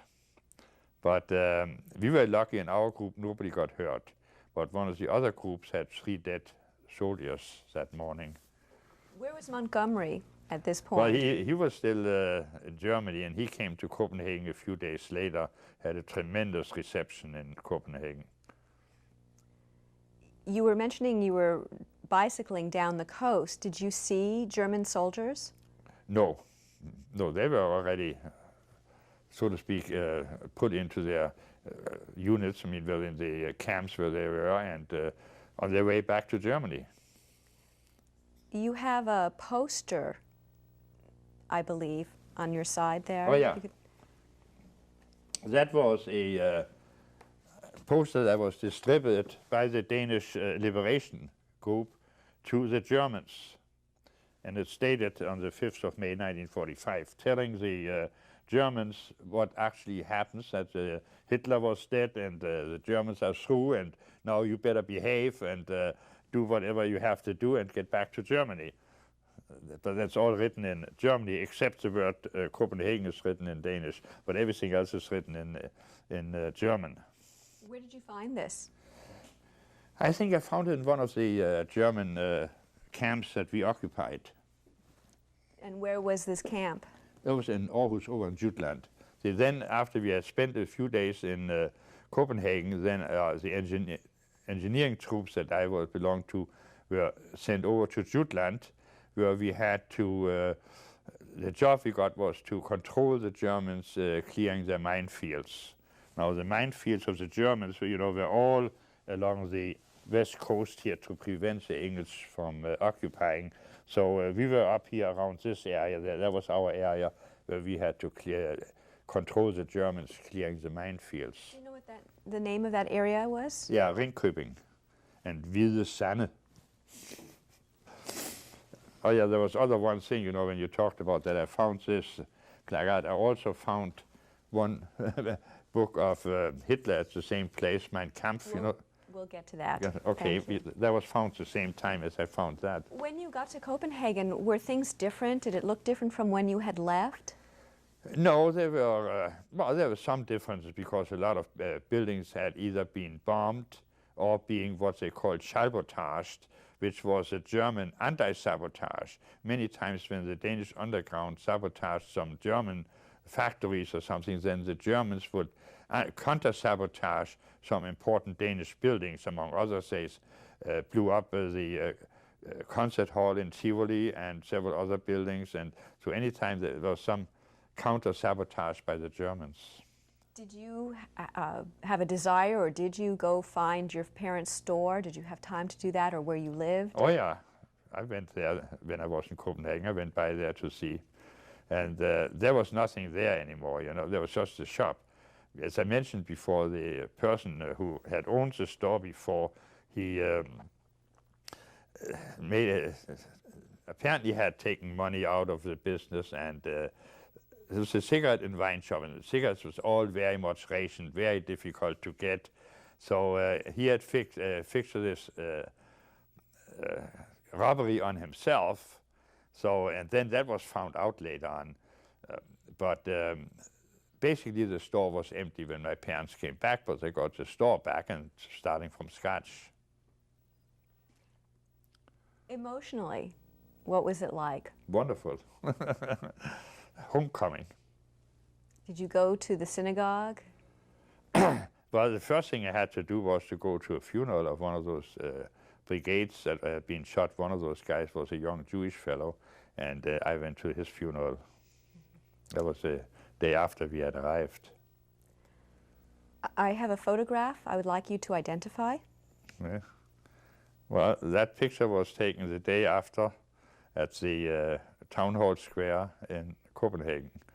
And so I was probably on my way to Tivoli. Now, as you see there, the shield on the chest there, which is this one, that was the only thing from our uniform that we were allowed to keep. What does the seal mean? That was it's a very Danish weapon, actually, and that was on the chest on our uniform, as you just saw.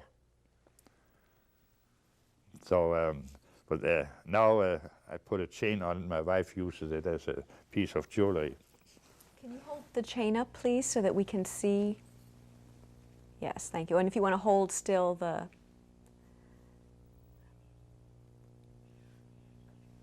Okay.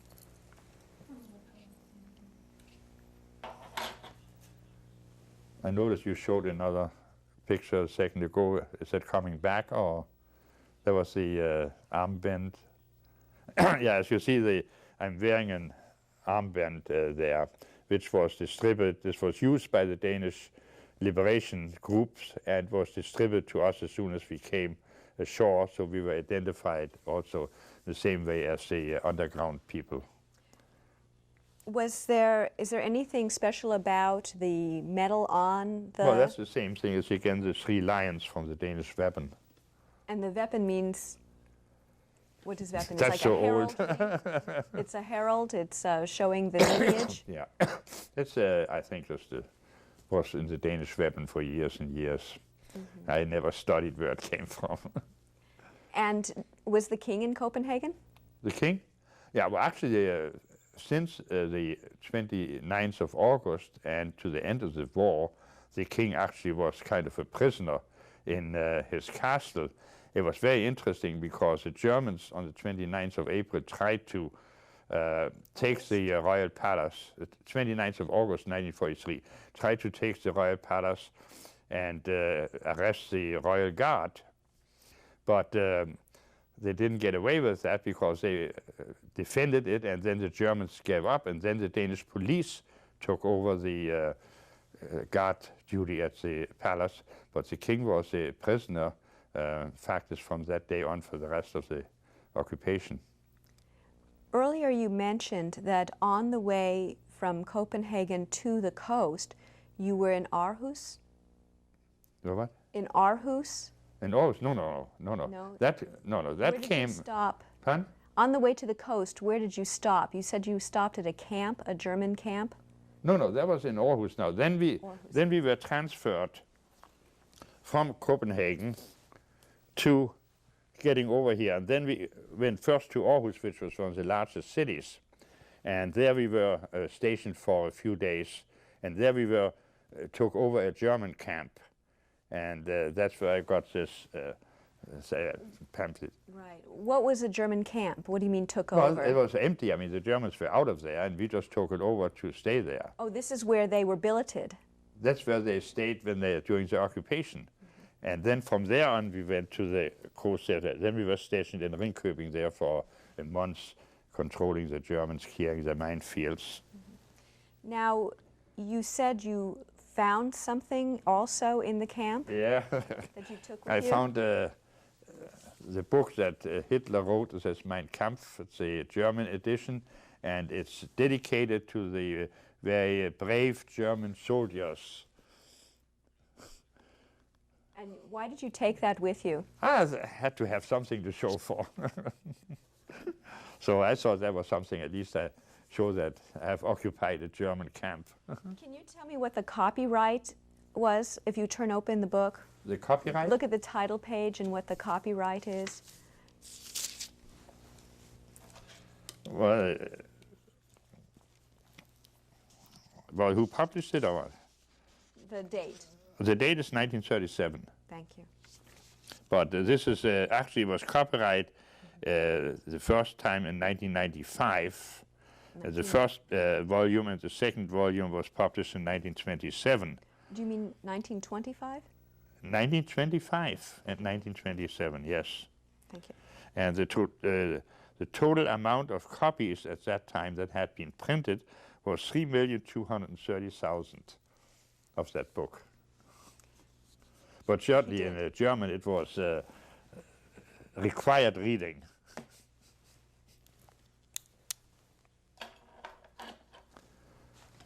What was the handwriting in the inside page again? You mentioned it before. There was a dedicated to the brave German soldiers. Thank you. Where did you then went over to the coast? Then went over to the coast. And I believe we have an item that I would like you to identify that tells a little bit about what you were doing. Yeah, it says Danish mine control, and that's what we had on the sleeve of our uniform. What happened then was, as I mentioned, that the Germans had those minefields all along the coast, and each of our groups got a certain area that we were supposed to control the Germans. Since I was able to speak German, I was the translator for our group to negotiate with the Germans.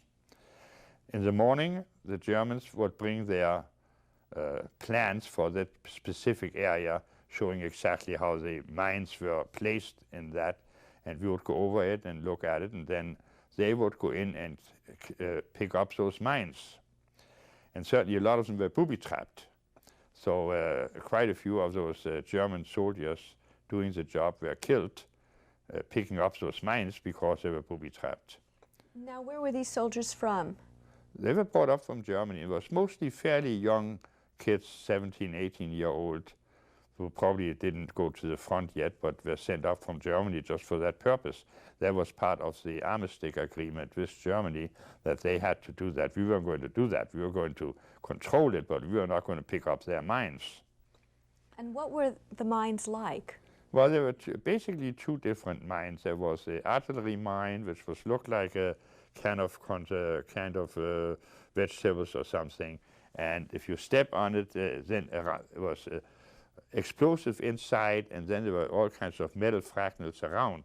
Then when you step on it, it would jump up about half a meter or yard or something, and then it would explode, and all the metal pieces would fly all over the place. And they were very dangerous mines. The other ones was the tank mines, were big plates, and they could easily destroy one of those German tanks. So, but then in the evening, we would count the mines that the Germans had picked up, and then it was our job to blow up those mines. So we put them together. That was our education, as the engineer troops. And certainly some of us had learned some of that already beforehand. So we put it in a big crater and blew it up. And then the next morning, the Germans, like if it was an artillery mine, had to march across that field that had been cleared. And if they had marched back and forth a couple of times, we were sure there were no more mines, then that piece was given back to the Danish population. Let's take a break.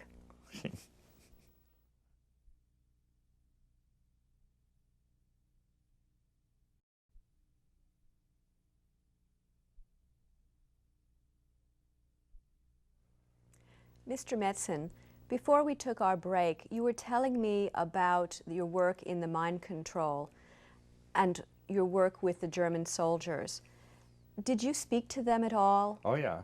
I had many conversations with those fairly young kids. I mean, and the problem with them was that they were all still 100% Nazi. All the stuff that we knew about what had happened in Germany with the Jews, they didn't believe that ever happened. No, they were all still 100% Nazi.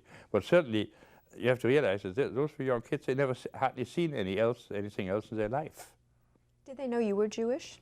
Huh? Did they know you were Jewish? No, I don't think so. I didn't tell them. How long was your assignment with the mine control? Well, we were actually doing this mine controlling job until we were replaced by the ordinary Danish army. And that was in the middle of July. Of what year? 45. And what rank did you achieve? None. And I didn't go after it either.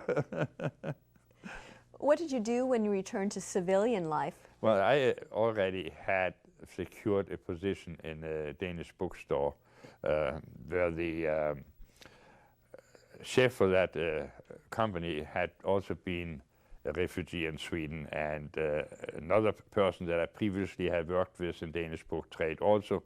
We were all in Sweden together, and those people were going to open a big new bookstore in Copenhagen right after the war, and they already hired me in Sweden as soon as I got out of the brigade to come over and be in charge of the foreign department. So I was pretty lucky. I had a job waiting for me when I got out. When did your wife and your son return to Copenhagen? Well, that was very well organized. They came over. I mean, all the refugees had numbers, and I wasn't there, so I can't tell you, but each day I think a certain amount of refugees came back. They were not going to let them all come back at the same time and flood the country. So they came back, a very few at a time every day. Were there war crime trials in Denmark? Oh, yeah. Actually, most of those traitors and also Germans were arrested, and the Danish judicial system did not provide for death penalty. So they had to provide a new law retroactively with a death penalty. And I don't know how many of them were executed. I don't remember that. And then they stopped it, and they were just putting into jail and later on let go. But some of them were executed, which was a big discussion how you can actually make a law retroactive to that effect. When was it that you decided you want to come to the United States? Well, there were several reasons. The bookstore that I was involved in, I later on became manager of, was being sold to a friend of mine who was a very famous person in the Danish underground, actually. And he was going to run our bookstore was going to move over in to merge into his, and then he was going to run it. He couldn't afford to hire me. So that's a good time, and I had just been divorced at that time, and I thought that was a good time to try to immigrate and see what the U.S. is like, and see whether you like it or not. What year was it that you emigrated? 1953. And did you go by yourself? No, I brought my little 9-year-old son along. And what's your son's name? Jürgen. And how did you come to Seattle? Well, I had two of my mother's sisters living in Seattle. One of them was a Swiss citizen, so she had come over here after the war. But the other sister came from Germany and had escaped through the Far East and Japan, and then came over to Seattle that way around the world. And so what date did you land in Seattle? I think it was the end of July 1953. And how much money did you have with you? $75. What did you do? But I got a job the next couple of days. Got a little tiny apartment up on East Union Street, which was close to where my aunts lived, and got a job and put Jürgen in school, which was difficult because he couldn't speak English. He only spoke Danish. So, but it all worked out, and I don't think I've been unemployed one day since I came to the U.S. I have a photograph I would like you to identify. A photograph? Oh, well, that's my wife and I. Would you please tell me your wife's name? Ruth. And what was her maiden name? Lehmann. And can you tell me where this is taken and what year? I think that was taken on a cruise about a year and a half ago. And when did you meet her and marry her? I met her on Halloween evening in 1953, and she was a widow. She had a little girl 2 years younger than Jürgen. So we decided we might as well put it all together. So we got married on New Year's Eve, actually the day before New Year's Eve, 1953. And what was her daughter's name? Susan. And where is Ruth from? Ruth is from Germany, from a little city outside Hanover called Basinghausen. And when did she come to the United States? She came through, actually she tried to, she was married at that time, and her husband had been in a concentration camp, and she got him out again. And so they were able to, should go to the US, but they had to stop over in England. They stopped over in England, and then the war started, and they couldn't get out of England. So she spent the war years in London with all the bombings and all that. And then at the end of the war in 1944, they finally got onto a convoy and were able to make it to the United States. You have a letter on the table next to you, a letter. Mm-hmm. Would you please tell me what that's about? Oh, then while I was working, I went back to the university to study accounting. And I did that at night school. I worked in daytime and went to school at nighttime.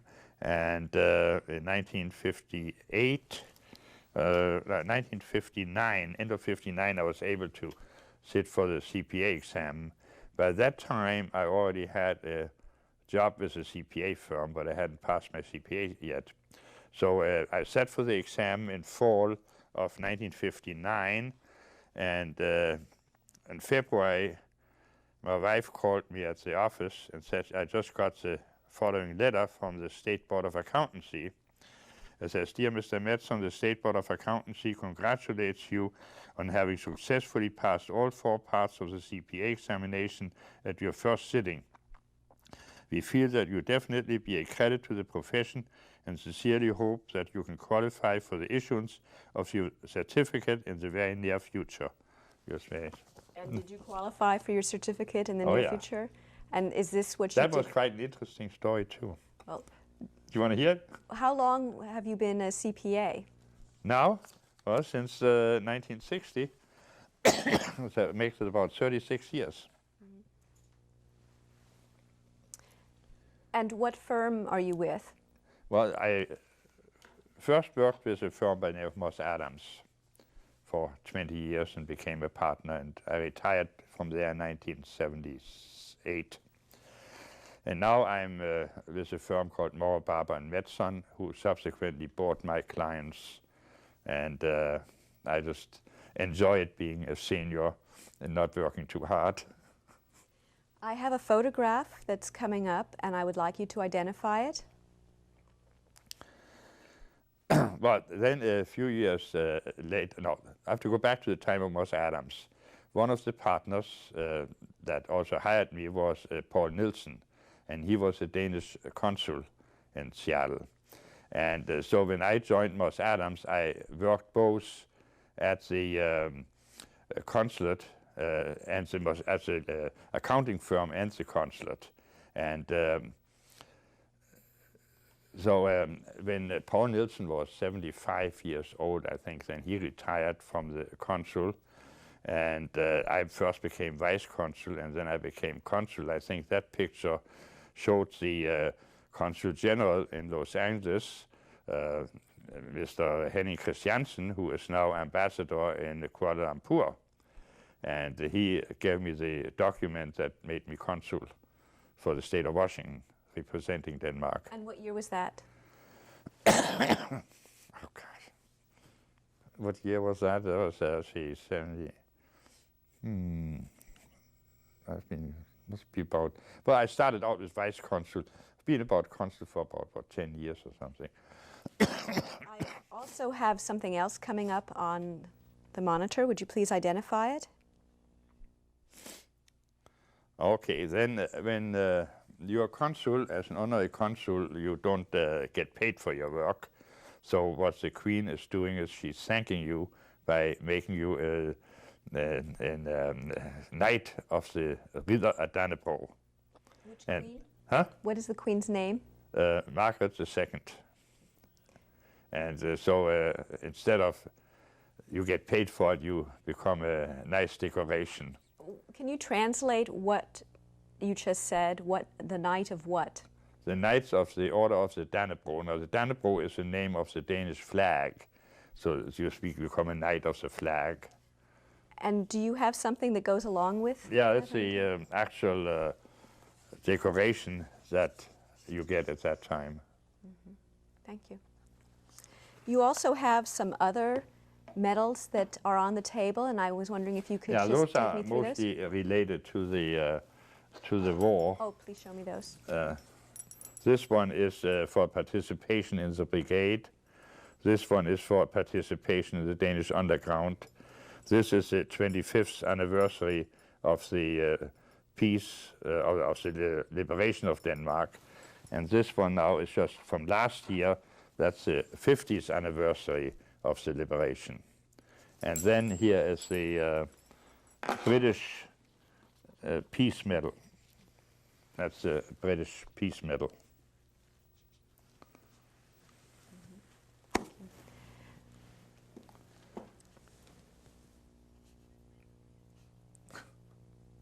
I would like to ask you, what was the most memorable accomplishment for you as a consul? It's a different way of life, you know, all the things that you take care of. I mean, what you really do is you represent that country at that location. Now, in this case, Denmark and the state of Washington. And you really, whether you're honorary or not, you really do exactly the same work as the career people do. I mean, you issue passports, you translate things, you do certifications, you have legal matters involved like children between parents and divorces and transportation of bodies back to Denmark, and in some cases somebody sits in the immigration and the illegal immigrant who cannot speak English, and you have to go there and translate. So there's always something to do, and certainly that's beside all the social things that follow with it. We have a photograph coming up. I would like you to identify the photograph. Oh, that was during the last consul meeting in Copenhagen. Every 5-6 years, all the consuls in foreign countries are invited to Denmark for a meeting, and then usually they're also invited by the Queen for a reception. And here I am saying hello to the Queen, and right behind the Queen is her husband, the Prince Henrik. I have another photo I would like you to identify. Those are our 4 children. Would you name them and tell me? Okay, now on the 2 ends of it are the children from my first marriage. Kirsten in the blue dress, who lives in Israel now. And on the right hand is Jørgen, he lives here in Seattle. And with the red blouse is Susan, which I subsequently adopted. And then next between Susan and Jørgen is Jeanette, and that is the child that Ruth and I have joined. And how many grandchildren do you have? 11.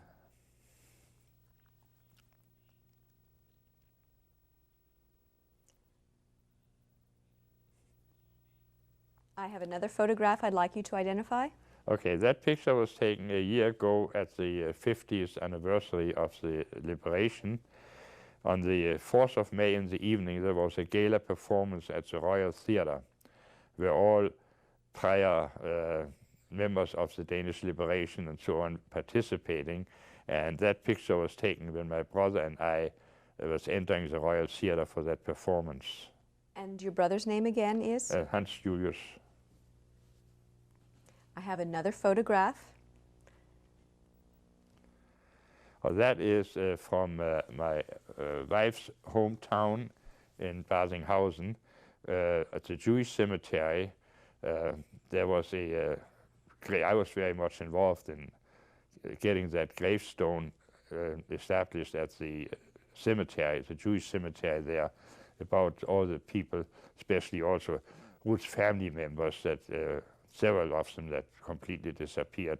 They don't have any gravestone any place, so that is the gravestone for all those from the city of Basinghausen there that disappeared. And you see there are a lot of Lehmann names on there, which are all my wife's family.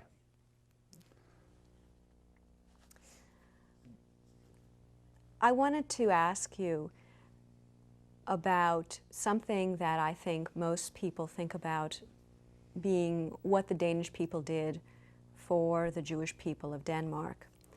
And you know what happened, you told me earlier what happened to the Jewish people in other countries of Europe. What message do you think there is that you give to your children and you give to your grandchildren? Okay, first of all, I would like to say that the Danes don't consider they did such a great job, and they feel embarrassed every time somebody is talking about it and gives them something else and so on. Now, the message certainly that comes out of that is that based on the situation in the country, the way that the environment is, that you have a great humanitarian aspect in that country, and certainly that develops into that those people would help anyone else who needs help and try to save people who are in danger. And certainly the Danes showed that they were able to do it. But again, their environment and certainly the whole problem of assimilation within the groups into the Danish society and so on made that very possible. What do you tell to children in the world today? just have peace, don't fight. That's, I mean, it's such a waste of life, and all we are fighting for is what? Power, money, religion. This can all be settled by peaceful means, and I certainly hope that there will be no more wars, but that is a futile dream I'm afraid of. There will always be, but as long as we can avoid the big ones, I think small wars, I think we will probably always have, especially a lot of those countries where they've had problems for years and years.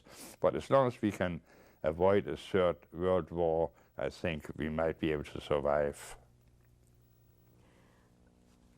I read about a word called Livkunst. What? Livkunst? Livkunst. Is that a Danish word? Livkunst? Yeah, it could be the art of living.